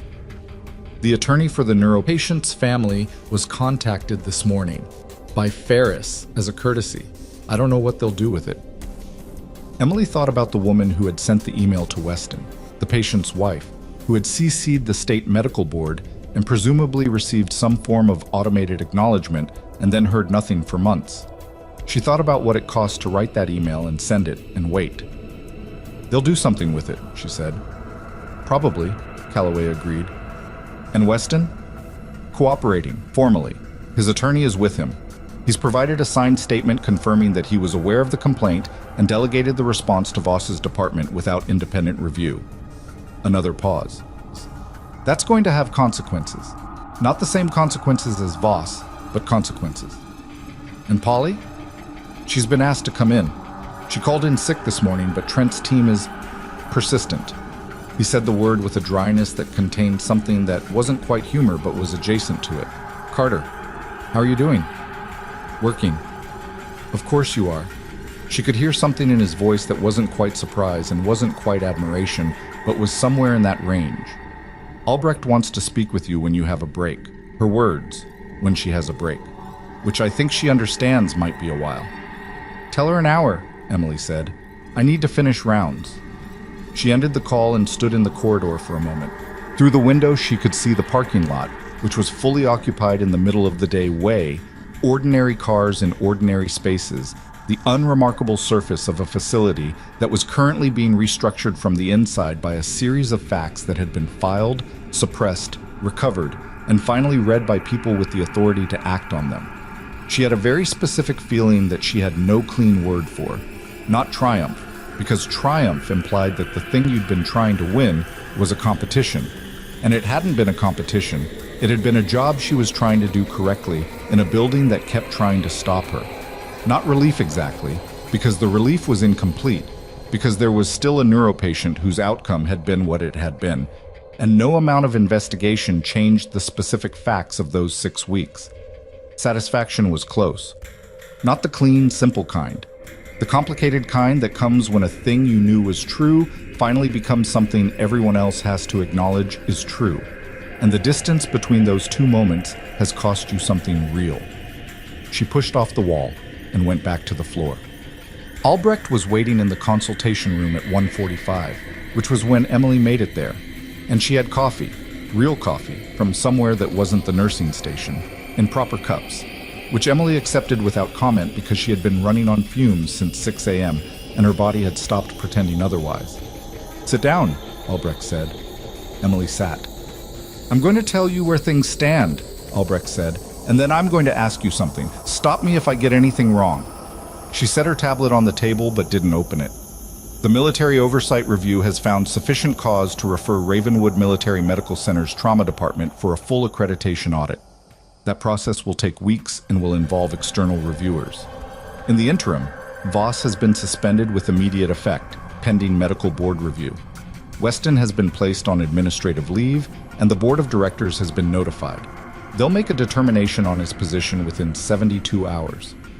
Emily said nothing. She drank the coffee. Your incident reports, all 6, once the recovered one is re-entered into the system, are being treated as primary source documentation for the audit. You'll be asked to provide formal statements for each. Albrecht paused. That's going to take time, and it's not going to be comfortable. I know how to give statements, Emily said. I imagine you do. Albrecht studied her. The administrative hold on your employment is lifted. Your suspension proceedings are closed, effective this morning, per the military oversight order. I know, Trent told me. You went back to work before I confirmed it. There were patients. Albrecht almost smiled. It was brief and genuine and changed her face in a way that made her look less like an instrument of oversight and more like a person. Yes, there were. She folded her hands on the table. The question I want to ask you is about what comes next. Not the investigation. That's going to run its course regardless. I mean for you, specifically. Emily waited. Ravenwood is going to be without stable trauma leadership for the foreseeable future. The department will need structure. People who know what correct practice looks like, and who have demonstrated they'll act on it even under pressure. Albrecht paused. I'm not in a position to make you an offer. That's not my role here. But I can tell you that when the audit team makes recommendations for departmental restructuring, your name is going to be in those recommendations, as an asset, not as a problem. Emily looked at her coffee cup. 2 hours ago, I was being reviewed for termination. 12 hours ago, a man came through your doors and lived because of you. 14 hours ago, your administration was trying to suppress records of a patient safety failure. Those things are all true simultaneously. Albrecht looked at her steadily. The question isn't what you were 2 hours ago. The question is what you want to do now. Emily thought about it. Not the diplomatic version, the real version, the one she'd been sitting with since the elevator at 2 a.m, since Doyle had said you always did with that particular exhausted certainty. She had come to this building because it was the closest she could get to the work that felt like hers. She had stayed because leaving would have meant they were right. But she had also stayed because the patients were real and the work was real, and on the good days, not the days with Voss, not the days with the supply closet. The work was exactly what it had always been. Someone in a bad situation and her specific ability to make it less bad. "I want to keep doing my job," she said. "Your job as it currently exists, or my job as it should exist," Emily said, "in a department that functions correctly, where reports get read, where clinical judgment isn't ranked below administrative comfort." She set the cup down. "I'm not interested in a title. I'm interested in the work working." Albrecht nodded. "That's the right answer. It's just the honest one. Those are usually the same thing." Albrecht picked up her tablet. "Trent's team will want your formal statement tomorrow. Can you be available at 9? "Yes." "Good." She stood. "One more thing. Doyle is asking for you. He's been asking for you for the last hour, which I understand his nursing team finds persistent." Emily stood as well. "I'll go."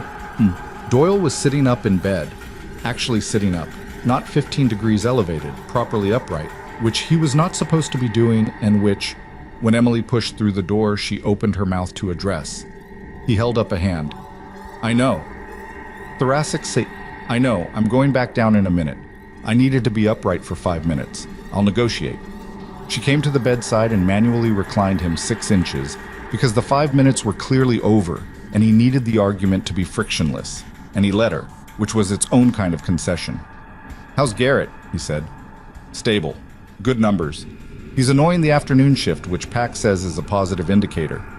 Something in Doyle's face released. He looked at the window for a moment. "I keep running the field timeline in my head," he said. "What I could have done differently to get us both out clean. That's not useful right now." "I know it's not useful. Then stop." He looked at her. "You sound like my first team sergeant." Was he right? About most things. Annoyingly. He was quiet for a moment. "Calloway told me what happened, with Voss, with the records. It's ongoing, but Voss is gone. For now. The formal processes take time." She checked his drain, still minimal, appropriate, and adjusted his pillow without being asked, which he accepted without comment. "They're going to want you to provide a statement about last night. Your request for me by name, the transport circumstances, Trent's team. I'll give them what they need. It might take a few days. Pack wants you immobile for at least 48 hours. I've been immobile before." He said it with the flat pragmatism of someone for whom immobility has been a recurring professional condition. He watched her work. "Carter."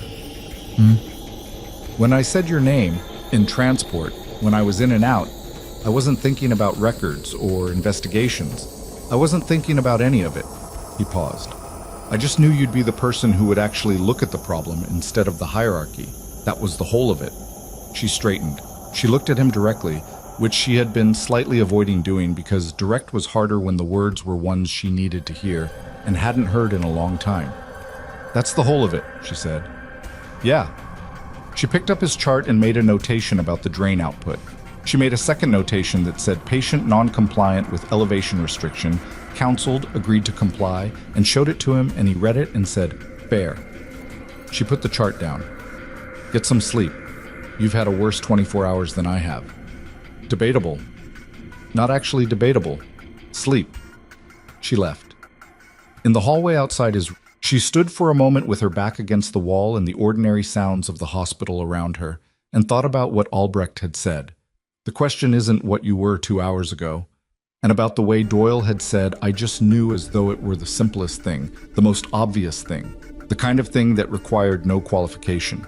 She had been at Ravenwood for 2 years. She had filed 6 reports.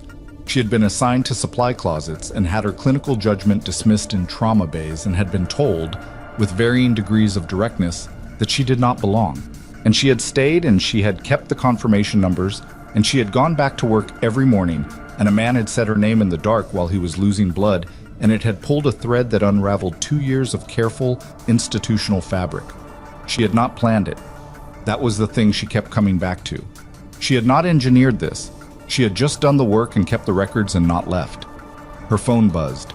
"Marcus, you need to see something. Nurse's station now." She pushed off the wall, and walked. The nurse's station was running its normal afternoon rhythm, but there was a cluster of 3-day shift nurses at the far end watching something on one of the workstation monitors with the specific energy of people who have seen something unexpected and are still processing it. Marcus was at the center of the cluster. He looked up when she came in. "Security pulled the footage," he said, "from last night, the trauma bay. Standard review for any military admission." He turned the monitor toward her. "Watch." She watched. The footage was from the ceiling camera in Trauma Bay 1, the angle that covered the main working area, slightly fish-eyed, timestamp running in the corner. She could see herself arriving through the doors. She could see the cluster of personnel, the stretcher, the monitors. She could see Voss entering. She could see the progression of the next 4 minutes with the particular clarity that video provides. The way the clock doesn't lie about sequence, about what happened before what. And then Marcus advanced the footage to a timestamp she hadn't seen live. 12 minutes before the transport arrived. 12 minutes before anyone in the trauma bay knew a patient was coming. Voss was in the bay. He was at the workstation in the corner, and he was doing something on the terminal, and his body angle was the specific body angle of someone who is doing something quickly and does not want to be seen. He accessed the military admission intake system, Marcus said.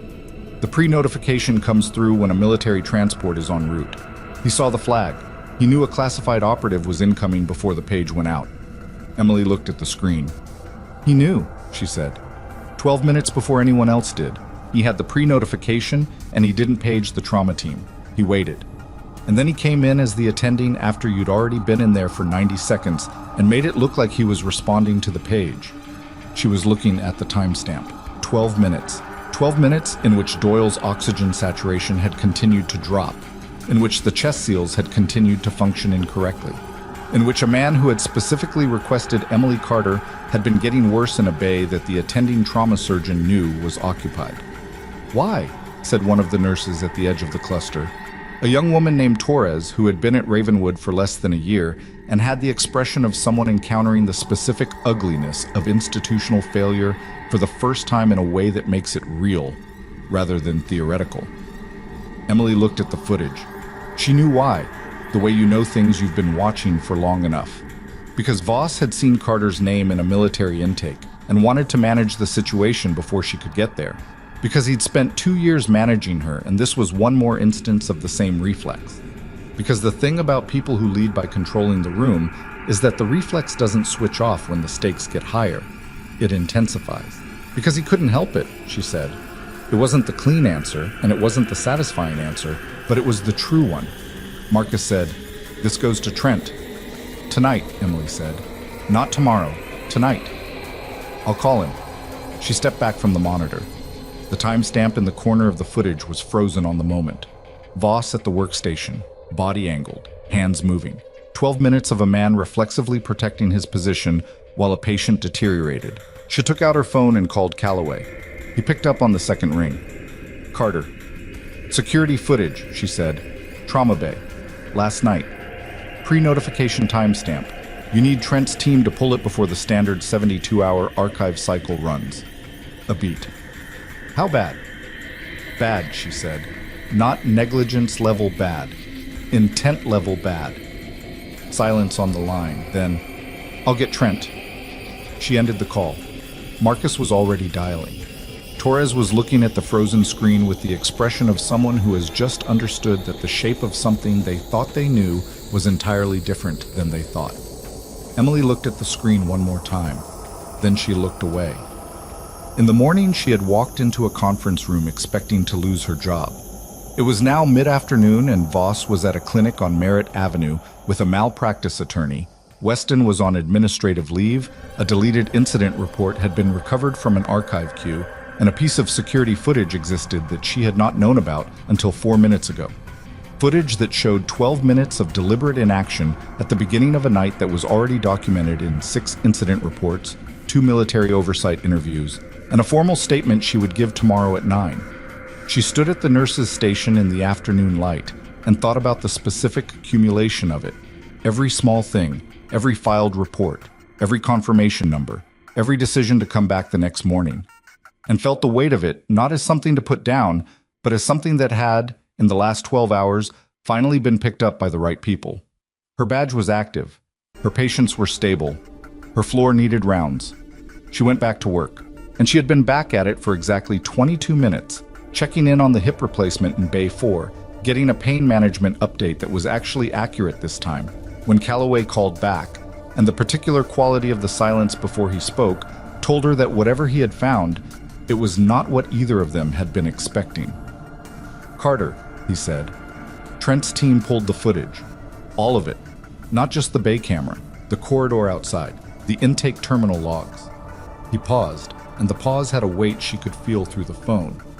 "There's a second access log. Same terminal, 2 hours before Voss's. Someone else accessed the military intake pre-notification." She stopped walking. "Who?" "The login credentials belong to Diane Pauley," Calloway said.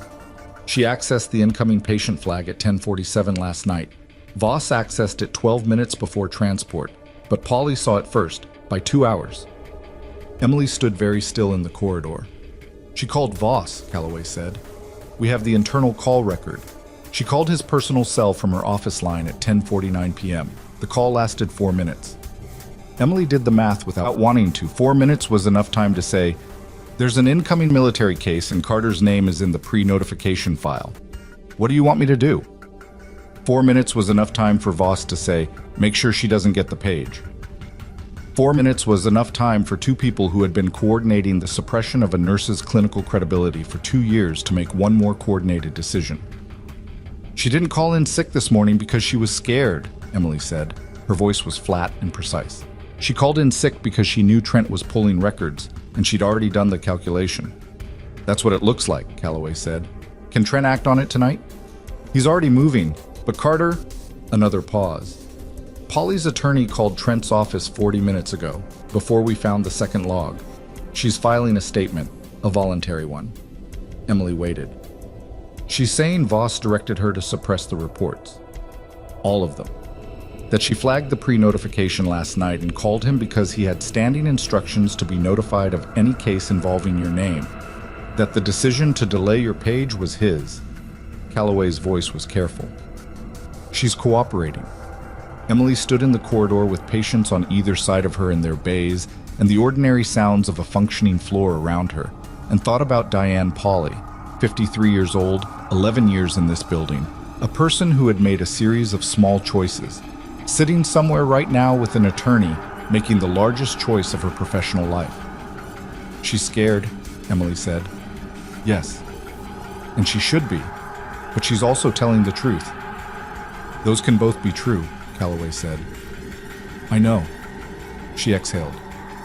"Send me whatever Trent needs from me before 9 tomorrow. I want to be prepared." "I will." Another pause. "Emily." He had not used her first name before. She registered it. "You did good today," he said. "I want you to know I understand what 2 years of that costs. Not in the abstract. I understand it." She stood there for a moment with the phone in her hand and the corridor around her, and 2 years of a very specific kind of weight that had not been named by anyone in this building until right now. "Thank you," she said. She meant it the way she had meant it when Garrett had said it to her. She let it land. She ended the call. She stood for another 3 seconds. Then she went back into Bay 4 and finished checking the hip replacement patient's pain chart, because the work was still there and she could still see it. And that had always been enough. And it was enough now. And the fact that Voss's attorney was going to receive a call tomorrow morning that would change the nature of everything. Voss thought he had managed was not something Emily needed to witness to know was coming. She knew it was coming the same way she had known, at 2 in the morning in a supply closet, that she was not going to leave. Some things you don't need to see to be certain of. You just do the next task, and the next, and let the truth run at its own speed. Because the truth, in her experience, in this building, across 2 years of filed reports and kept confirmation numbers, was slower than a lie and more durable, and it always, eventually, arrived. Her badge beeped as she moved to the next bay. Green light, access granted. She went in. The hip replacement patient's name was Gerald, and he was 71 years old, and he wanted to know if the pain in his left knee was normal, given that the surgery had been on his right hip, and Emily spent 6 minutes explaining referred pain pathways and making a note to have the attending adjust his positioning schedule because he'd been lying in the same orientation for 4 hours, and that was contributing to the problem. Gerald said, "You're the first person who's actually listened to me today." She said, "Tell me if it gets worse." He said, "Are you going to be here tomorrow?" She said, "Yes." She meant it when she said it, which was different from the last several months when she had answered the same question with the same word and meant something closer to, I think. So, or I'm planning to, or depending on what Voss decides to do this week. Now she meant it cleanly. She was going to be here tomorrow. She was going to be here the day after. The uncertainty that had been sitting in the back of every shift for 2 years, the specific background noise of a person who knows their position is precarious and has learned to hold the knowledge at arm's length in order to function, had gone quiet. Not entirely. The processes would take weeks and the audit would take longer, and there were formal statements still to give, and a neuropatient's family who deserved more than a bureaucratic outcome. But the specific noise of "will I still have a job tomorrow" had gone quiet, and the absence of it felt strange, the way a sound you've lived with feels strange when it stops. She finished rounds at 4:17. She sat in the break room for 12 minutes and drank something that the machine called coffee and ate half a granola bar she found in her jacket pocket from, she genuinely could not remember when. She sat with the particular blankness of someone whose nervous system has been running at emergency capacity for 14 hours and is beginning to register that the emergency has passed and is not entirely sure what to do with that information. Her phone had 17 unread messages. She read the ones from Calloway and Trent. Polly's statement had been formally recorded. Trent's team was working through the night. A preliminary report to the accreditation body would go out in the morning. She read one from Priya Nair that said simply, "I'm sorry I didn't say something sooner. I knew. I should have said something." She read one from Marcus that said, "Go home. I mean it. Go home." She did not read the others yet. She finished the granola bar and went back to the floor for one more check on Garrett and Doyle. And then, because Marcus was right and her body had begun to make the argument more forcefully than her will could counter it, she went home. She slept for 9 hours, which was the longest uninterrupted sleep she'd had in months, and woke up 20 minutes before her alarm with the disoriented clarity of someone who has slept deeply enough to come back to themselves from a distance. She lay in the gray morning light of her apartment and looked at the ceiling and thought about nothing specific for several minutes, which was something she had not been able to do for a long time. Then she got up and made real coffee and stood at her kitchen window and watched the street below come to life in the way it did every morning. The same routines, the same rhythms, ordinary and continuous, and entirely indifferent to the fact that her life had reorganized itself in the last 24 hours. She was at Ravenwood by 8:40. Trent's team was already set up in the large conference room with 3 laptops and a printer that someone had dragged in from somewhere, and a box of files that had the look of being assembled with speed and thoroughness. Trent himself was in the corridor when she arrived, in a fresh uniform, looking like someone who had slept 4 hours and decided that was adequate. "Carter," he said, "ready?" "Yes." "This will take 2 to 3 hours. I need you to go through each incident in sequence. What you observed, what you documented, what response you received or didn't receive. I have the confirmation numbers and I have the recovered report. I need your narrative account to anchor the documentation." "I understand." They went in. She gave her statements in the methodical, data-forward way she'd been trained to present information. Not as a story, not as a grievance, but as a sequence of events with dates and specific observations and clinical rationale. She did not editorialize. She did not perform. She said what had happened and what she had documented and what the outcome had been, and when Trent asked clarifying questions, she answered them precisely. And when she didn't know something, she said she didn't know, rather than filling the gap with inference. It took 2 hours and 40 minutes. When she finished, Trent reviewed his notes for a moment and then looked up with the expression of someone confirming something they had already concluded. "Thank you," he said. "This is thorough, consistent with the documentation." "It should be. It's what happened." "I know." He capped his pen. "The preliminary report goes to the accreditation body this afternoon. The medical board referral for Voss was filed yesterday evening. The board typically takes 60 to 90 days to complete a formal review, but given the nature of the findings, particularly the pre-notification footage, they've indicated expedited handling." "What does that mean practically?" "His license is currently under interim suspension. He cannot practice pending review." Trent said it without satisfaction, which Emily appreciated. Satisfaction in that register felt like the wrong response to a situation that had a patient with a drainage scar somewhere in the city. Weston has resigned. The board of directors accepted it last night. Emily was quiet for a moment. Diane Pauley. Her statement is part of the record. She's cooperating fully. The board will determine consequences, likely termination and a formal censure, possibly referral to the nursing board for the report suppression. That process is separate from the medical review. She was following his direction. She was, Trent said. That matters. It doesn't remove responsibility, but it matters for how the board weighs it. He looked at her carefully. Does that sit right with you? She thought about it. I don't need her to be destroyed, she said. I needed the truth to be in the record. Those are different things. Trent nodded. Albrecht will reach out to you today about the restructuring recommendations. I want you to know that my report specifically names your clinical judgment and your documentation practice as exemplary. That language will be in the formal record. She said, Thank you. She stood. Is there anything else you need from me? Not today. He stood as well. Carter, for whatever it's worth, you did this the right way. All of it. The reports, the records, the clinical decisions. You did it the right way when it would have been easier not to. She looked at him. It wasn't easier not to, she said. That's the thing people get wrong about it. Doing it wrong would have cost me more than doing it right. I just knew what I was looking at and couldn't unknow it. He held out his hand. She shook it. She went back to the floor. 3 weeks passed in the way that weeks pass inside institutions, undergoing restructuring, noisily and unevenly, with moments of apparent stillness that were actually everything moving at once beneath the surface. The external audit team arrived on a Monday with clipboards and access credentials, and the particular energy of people who have done this before and are not interested in theater, only in facts. They moved through the department for 5 days, reviewing patient records, outcome data, incident logs, staffing patterns. They interviewed nurses and residents and techs, and some of those interviews were difficult in the way that honest conversations about institutional failure are always difficult, and some of them produced information that the audit team had not expected and that extended their stay by 2 additional days. Emily gave a supplementary interview on the 4th day. She answered every question she was asked and volunteered nothing she hadn't been asked, which was the correct protocol, and also the one that required the least energy, and she had been spending her energy on the floor. The department was short-staffed in the way that any department is short-staffed when its leadership structure collapses and its senior physicians are suspended.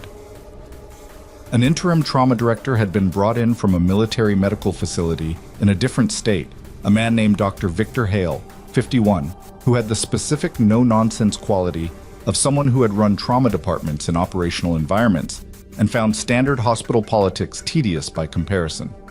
He walked the floor on his first day, introduced himself to each nurse and tech by name, asked 2 pointed questions about the current triage workflow, and made 3 changes before noon. Emily watched him from a distance and thought, okay. On his 3rd day, he stopped at the nurse's station while she was updating charts. Carter, he said. Dr. Hale. The audit team mentioned you several times. He said it as information, not as praise, which made it easier to receive. You've been filing safety reports in this department for 2 years. Yes. And working the floor through an administration that was actively suppressing them. Yes. He looked at her directly. He had brown eyes, and a face that had been outdoors a lot, and the specific calm of someone who has processed enough genuine crisis to stop performing urgency as a substitute for it. I'm going to need people who see problems and say so, he said. Not people who say so for the sake of creating friction. People who see actual problems and call them accurately. That's what I do, she said. I know, that's why I'm telling you. He moved on. That was the whole conversation. It was, she realized later, exactly the right one. But Doyle was discharged after 6 days. He came to find her before he left, which she hadn't expected. She'd assumed he would leave the way military personnel usually left hospitals, efficiently and without ceremony. Instead, he appeared at the nurse's station in civilian clothes, moving carefully, but under his own power, his color better, the gray eyes clearer. You're supposed to be in a wheelchair to the exit, she said. I'm aware of the policy, he said. I'm choosing to violate it. I'll note your non-compliance. Note it. He stood at the station and looked at her.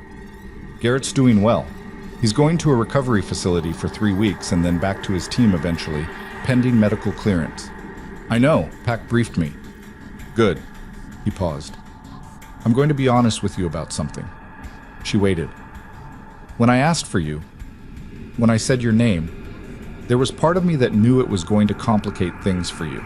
Not in the specific way it did, but I knew you were working in a civilian facility under a civilian identity, and I knew that using your name was going to surface things. He looked at her steadily. I did it anyway because I needed to live. I'm not sorry for that, but I want you to know I understand what it cost. She considered this. It was an honest thing to say, which made it the right thing to say, even though it was uncomfortable in the specific way that honesty about choices that couldn't be undone is always uncomfortable. It didn't cost me anything I wasn't already carrying, she said. You just made it visible faster. Is that okay? It's what happened. She paused. I'm still here. The building is better than it was. Those things are both true. He held out his hand. She shook it, and his grip was solid and direct and didn't try to be more than it was. Take care of yourself, Carter. You too, Doyle. He went. She watched him walk down the corridor toward the elevator, moving carefully and stubbornly upright, and thought about the specific randomness of the chain of events. A classified operation that went wrong, a transport with a pre-notification flag, a man losing blood saying a name in the dark, and how none of it had been engineered and all of it had mattered. She went back to work. Wow. The medical board's expedited review of Harlan Voss's case concluded in 53 days, which was fast by the board's standards and still felt long to the people who were watching it. Emily was not watching it closely. She had given her statement, she had provided her documentation, and she had returned her attention to the floor because the floor was where the work was, and the work did not pause for institutional timelines. She heard the outcome from Calloway, who called on a Thursday afternoon when she was between patients. Voss, he said. License revoked. Permanent. Medical board found a pattern of conduct. The report suppression, the pre-notification delay, prior disciplinary matters at a facility he worked at before Ravenwood that were disclosed insufficiently during credentialing. He paused. They referred the pre-notification footage to the State Attorney General's office. Criminal negligence determination is pending, but the referral itself is significant. She was in the corridor, phone to her ear, watching an orderly push a supply cart toward the bay. The neuro patient's family, she said. Their attorney filed a civil complaint against the estate of Ravenwood's prior administration 2 weeks ago. Weston's included in that. The hospital's legal team is in settlement conversations. Calloway's voice was careful. It won't undo anything, but they're going to be heard. That's what they needed, she said. To be heard. Yeah. He was quiet for a moment. The oversight report is public as of this morning. Ravenwood is named. Your incident reports are referenced, anonymized in the public version, but anyone in this facility knows who filed them. She hadn't thought about that, about what it meant for the people on the floor to read the public version of a report that documented 2 years of suppressed complaints, about sitting at the nurse's station with people who had worked beside her through all of it, and who now knew what she had been carrying and what had been done with it. How's the floor taking it? Calloway said. I haven't looked at it yet, she admitted. I've been busy. Carter. Something in his voice shifted, not his professional tone, the other one, the one he'd used when he said her first name the night everything changed. Look at it when you have a minute. It says true things about you, in official language. I thought you should know that. She thanked him. She ended the call. She looked at the corridor for a moment, and then put her phone in her pocket and finished the afternoon. She read the public report that evening, sitting at her kitchen table with actual food in front of her for once, and she read it the way she read clinical documentation, carefully, for accuracy, not for how it made her feel. It was dry and bureaucratic and thorough, and in the section on nursing staff conduct it described, in the specific anesthetized language of regulatory documents, a pattern of accurate clinical reporting that had been systematically suppressed, and a series of interventions that had been consistent with evidence-based practice and had been countermanded without clinical justification. It did not use language like brave or heroic or remarkable. It used language like demonstrated appropriate clinical judgment and documentation, consistent with established standards and interventions medically indicated and correctly executed, which was, she thought, exactly right. Because that was what it had been. Not heroism, just the job, done correctly, in conditions that made correct more difficult than it should have been. She closed the report and finished her food and sat with the kitchen window going dark and thought about what Albrecht had asked her. What do you want to do now? She had an answer that was more developed than the one she'd given in the conference room 3 weeks ago. She'd been developing it on the floor, in the spaces between patients, in the conversation she'd been having with Hale about the department's protocol gaps and the training deficiencies that the audit had identified. She'd been developing it in the conversations with Priya Nair, who had sent the apologetic text and who had, when Emily hadn't responded immediately with reassurance, shown up in person and said, "I need to be better than I was, and I don't entirely know how." And those conversations had taken several sessions and were still ongoing because that kind of honesty didn't resolve neatly.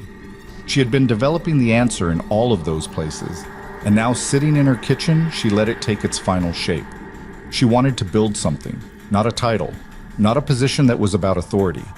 Something structural, a system within the department that made it harder for the next Emily Carter to spend 2 years filing reports into a void. A formal channel, independent of the department hierarchy, for clinical concerns that crossed authority lines. Training for residents and new nurses on documentation standards and escalation protocols. A peer review structure with teeth. Things that existed in good institutions and that Ravenwood had never had, or had had on paper in a way that served the paper rather than the patients. She wanted to build the infrastructure that would have meant she didn't need to keep confirmation numbers in her email because the system would have worked correctly in the first place. The next morning, she put it in writing and sent it to Hale with a note that said, "These are structural gaps the audit identified. I have proposals for addressing 3 of them. I'd like 15 minutes to discuss." He wrote back 40 minutes later, "Tomorrow, 07:30, bring coffee." The 15 minutes became an hour. Hale listened without interrupting, which was a quality Emily had decided she valued above almost all others in the people she worked with. And he asked 4 questions that were precise and cut directly to the implementation problems rather than the conceptual ones, which told her he was already thinking about it practically, rather than theoretically. "The peer review structure," he said. "You'd need buy-in from the attendings. Some of them will resist it. The ones who don't will be the ones worth building with." "You're not wrong." He looked at her over his coffee. "You want to run this. I want to build it and then make it self-sustaining. I don't want to be the permanent gatekeeper. That's the same structural problem in a different direction." He nodded. "Timeline?" "The framework, 3 months. Piloting a version, 6 months after that. Full integration, probably a year." "Realistic," he said. "I'll need a formal proposal for Albrecht's office. They're already flagging Ravenwood as a priority for structural reform, and this aligns with what they're asking facilities to develop post-audit. I'll write it. Send it to me before you send it anywhere else. I want to read it." "I will." He looked at her for a moment. "Carter, I read your service record." She waited. "Not because I was looking for leverage or context, because I wanted to understand who I was working with." He said it plainly, without apology. "What you did in service, and then what you built afterward, the nursing degree, 2 years in this department under conditions that would have made most people leave, that's a specific kind of person." "It's just stubbornness," she said. "Maybe, but the stubbornness is in service of something, and that's what makes the difference." He picked up his coffee. "Write the proposal, make it good." She went back to the floor and started writing it in her head between patients, which was not how proposals were supposed to be written, and was how her best work had always started. Garrett came back to Ravenwood 5 weeks after his discharge, not as a patient but walking, on his own, in civilian clothes, moving with the slight careful quality of someone whose body has been rebuilt and is still learning the new geography of itself. He asked for Emily at the nurse's station. She came out from a patient bay and saw him standing there and stopped for a half second in the way you stop when a thing you know in data form, patient recovered, returning to duty, becomes a physical fact standing in front of you with good color and working legs. "Hey," she said. "Hey." He looked at her. He was young in the way that she'd registered in the post-surgical bay, the youth more apparent now, outside the context of crisis. Just a person of 24 with a repaired body and whatever was in his eyes that had been in his eyes since the day she'd met him. I wanted to come in person. You didn't have to. I know. He looked at around the nurses' station, the corridor, the ordinary infrastructure of the hospital in the middle of a working day. This is where it happened. A version of it, she said. The bay is through there. He looked in that direction. He didn't ask to go in. Pac told me what the setup looked like when I came through the doors. She said she'd been in a lot of trauma bays and the setup was one of the best she'd worked in. Pac is a good surgeon. She said you made it possible for her to be one that day. He looked back at Emily directly. I'm not here to thank you for my life. That sounds... I don't know how to say that without it being too much. But I'm here because you deserve to see that it worked. That what you did worked. She looked at him. She thought about this morning she'd stood at the bay doors with her badge reading "Access Suspended" while somewhere outside a transport was driving toward them, and the feeling of looking at a red light and knowing what it cost and turning around to find another way through. She thought about what it had meant to build a room correctly and hand it to a surgeon and trust the surgeon to do the rest. She thought about the things you never get to know the outcome of, the reports that disappeared, the patients you lose track of, the moments where you did the right thing and the only witness is yourself. This was not one of those moments. I'm glad you came, she said.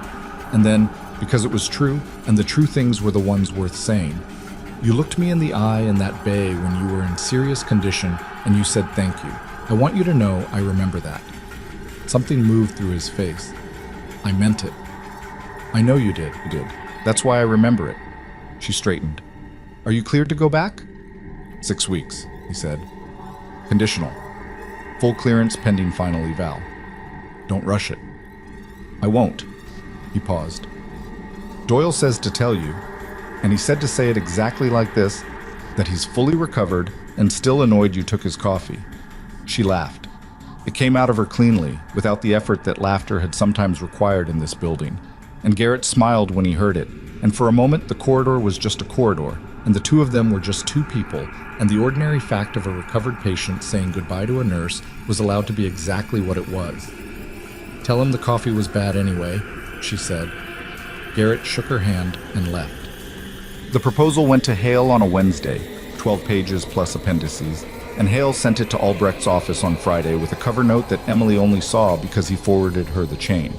The cover note said, "This is the kind of thinking Ravenwood needs. Fund it," which was more advocacy than she'd expected and which she registered quietly and didn't make a display of. Albrecht's office responded in 8 days, which by government oversight standards was essentially immediate. The response approved a 6-month pilot of the independent clinical reporting channel and allocated a modest budget for the training component. The peer review structure needed a second approval cycle, but the response noted it as a priority for the next review period. Emily read the approval on a Tuesday morning at the nurses' station, with Marcus standing over her shoulder reading it at the same time. That's real, Marcus said. It's a pilot, she said. It still needs to work. Emily, it needs to work. The approval is just approval. The work is still the work. He was quiet for a moment. Can I say something without you doing the thing where you redirect it into a task? She looked at him. Try. You did something that most people in this building wouldn't have done. You stayed when they made it hard to stay, and you kept records when it would have been easier to let it go, and you walked into a trauma bay when your badge said you couldn't, and you built something real out of 2 years of being told you weren't worth listening to. He paused. That's not a small thing. I just want you to know that someone saw it. She looked at him. Marcus Webb, night shift nurse, 11 years at Ravenwood, a person who had texted her in the middle of the night to say they're asking for you, and had climbed 4 flights of stairs to deliver information that mattered. A witness, a person who had seen. I know you did, she said. Thank you. He nodded. Then he went back to his chart. She went back to hers. The formal clinical reporting system launched in its pilot form on a Monday morning 4 months after the night Doyle came through the doors. Hale stood at the department all hands and described it in the specific unfanfare of a surgeon who finds ceremony inefficient, and then he said, the framework for this was built by Carter. She's the person to talk to if you have questions about using it correctly. And then he moved on to the next agenda item, which was a protocol update for mass casualty triage.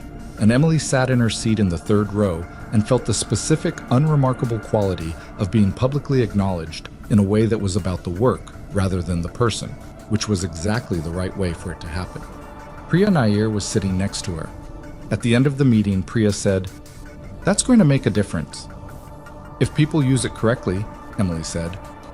"They will, because they know what happens when they don't." Priya paused. "You know, some of us talked about you when things were bad, when you filed the reports and nothing happened. Some of us knew something was wrong and didn't say anything." "I know. Are you..." Priya stopped, tried again. "Are we okay?"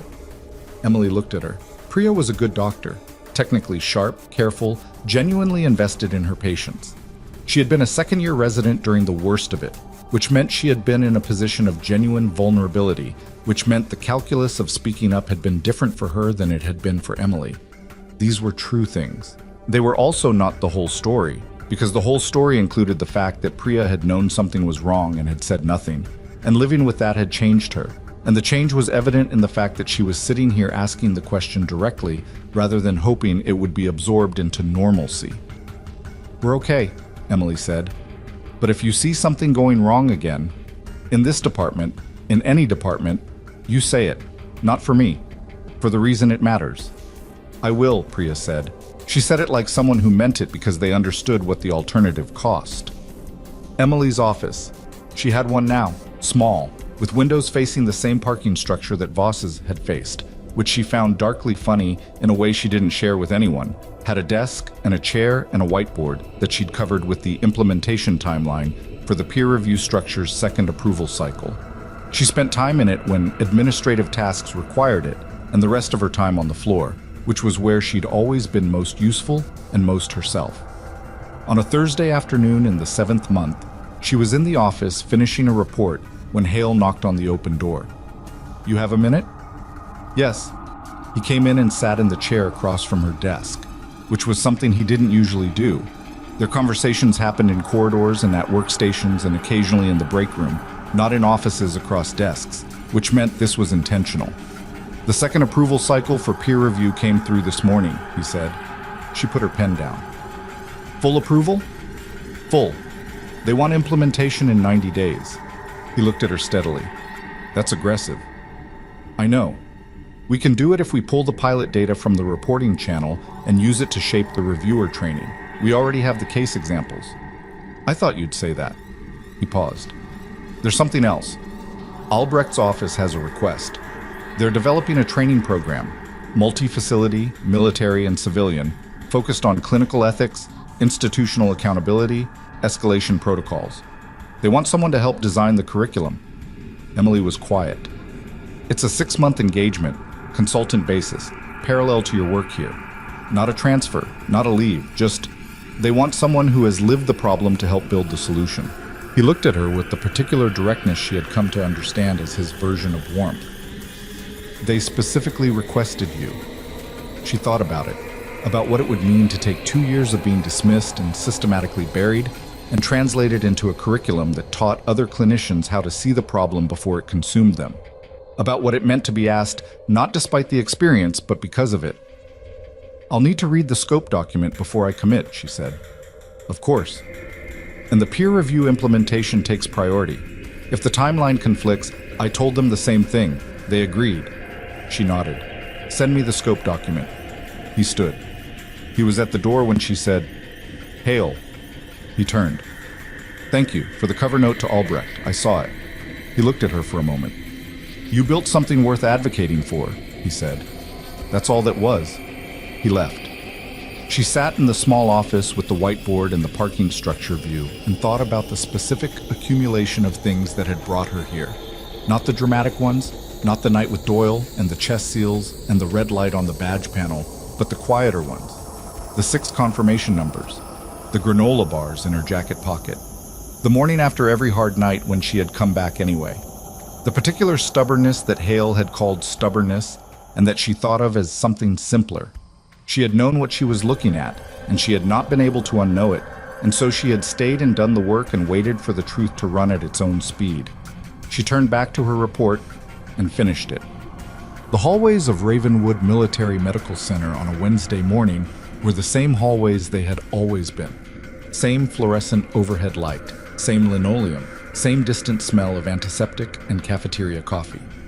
The building had not transformed into something cinematic or symbolic. The emergency bay was still cramped. The break room coffee maker still made bad coffee. People still had difficult days. Patients still arrived in bad shape at bad hours and required everything that could be given. What was different was structural and quiet and largely invisible to anyone who didn't know to look for it. The incident report system had 17 active submissions in its first 3 months of operation, all of which were reviewed, all of which received documented responses, 4 of which resulted in protocol changes. Priya Nair had submitted 2 of them. A first-year resident named Okafor had submitted one about a billing error that was also a patient safety issue and had been both correct and appropriately specific, which was the thing Emily had told him to aim for when he'd asked her nervously in the corridor how to write a report that people would actually read. She told him, "Say what you observed, say when. Say the clinical reason it matters. Don't editorialize. The facts carry themselves if you let them." He had nodded like she'd said something more complicated than she had. She had thought, "It took me 2 years to learn to say it that simply."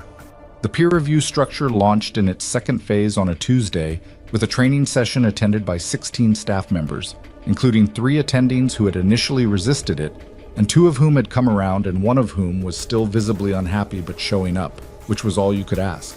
Emily ran the session with a resident named Park, who had good instincts and better communication skills.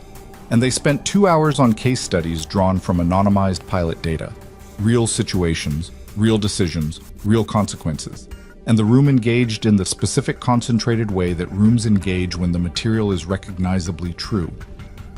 Afterward, a nurse named Dominguez, who had been at Ravenwood for 8 years, and who had the careful, watchful quality of someone who had survived institutional dysfunction by being very good at her job and very quiet about everything else, stopped Emily in the corridor. "That case in the 3rd module," she said. "The documentation gap on post-surgical monitoring." "Yes." "That happened here."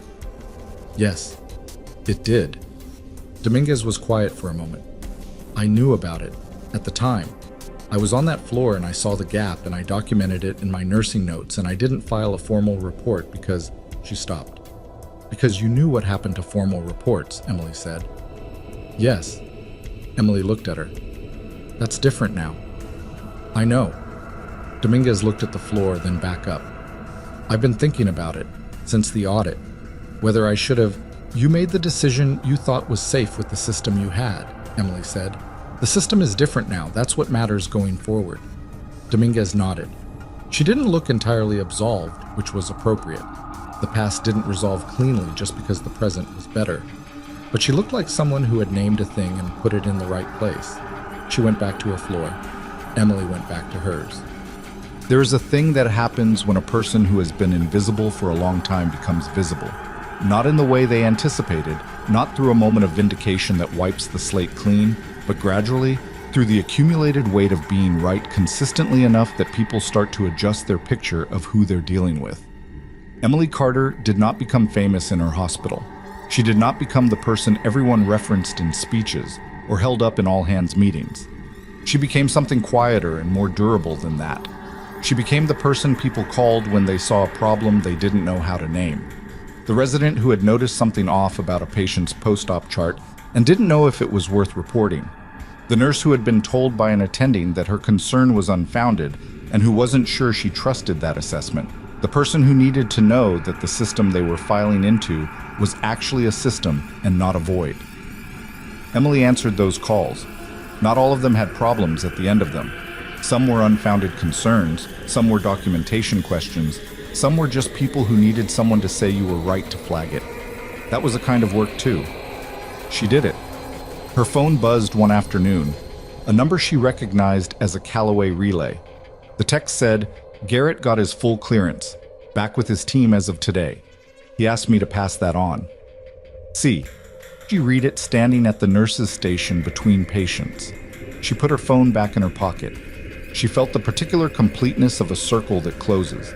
Not because it was supposed to, but because enough people made enough right decisions over a long enough period of time that the outcome became possible. She had been 22 years old in a ditch keeping a man alive with what she had. She had been 29 in a supply closet reorganizing catheter kits. She had been 29 in 3 days standing at a red badge reader at 4 in the morning, finding another way through.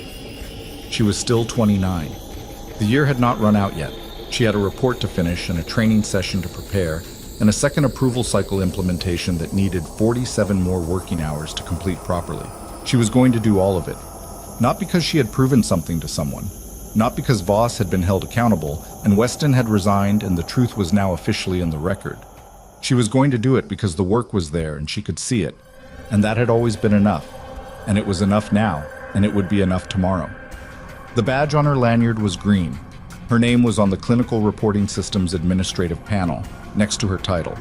Protocol Development Lead, Trauma Services. Not a monument. Just a door she could walk through now without a red light stopping her. She walked through it. There is a version of this story where the ending is about recognition. About the moment when everyone who dismissed her had to stand in a room and acknowledge they were wrong. That moment happened. It was real. But it was not the part that mattered most to Emily Carter, because recognition from the people who had gotten it wrong was never the thing she had been working toward. She had been working toward a system where the next person who saw something true could say it and be heard, and where the cost of speaking up was not 2 years of supply closet rotations and deleted reports and being told to know your place. She had been working toward a building that functioned correctly, and the building, imperfectly and incompletely, and with the friction and resistance that all institutions carry even when they are trying to change, was becoming that. That was the whole of it. That was enough. The most dangerous assumption you can make about a person is that their silence means they have nothing to say. Emily Carter had never had nothing to say. She had been saying it for 2 years into a system that was not built to receive it. The system was built differently now, and she had helped build it, and she would keep building it for as long as the work required it, because that was what she was. Not the version of herself that had been dismissed, or the version that had been vindicated, or the version that had stood in a trauma bay proving something to people who needed proving. She was the version that showed up, that filed the report, that kept the confirmation number, that came back the next morning and the morning after that, and did not allow other people's failure of imagination to become the ceiling of what was possible. She had known what she was looking at. She had not been able to unknow it. And that, not the commendations, not the title on the panel, not the formal record that now said demonstrated appropriate clinical judgment in the specific anesthetized language of regulatory documents. That was the thing nobody could take from her, and nobody could give her, and nobody could suppress. It had always been there. She had just refused, at every point where refusing was required, to put it down.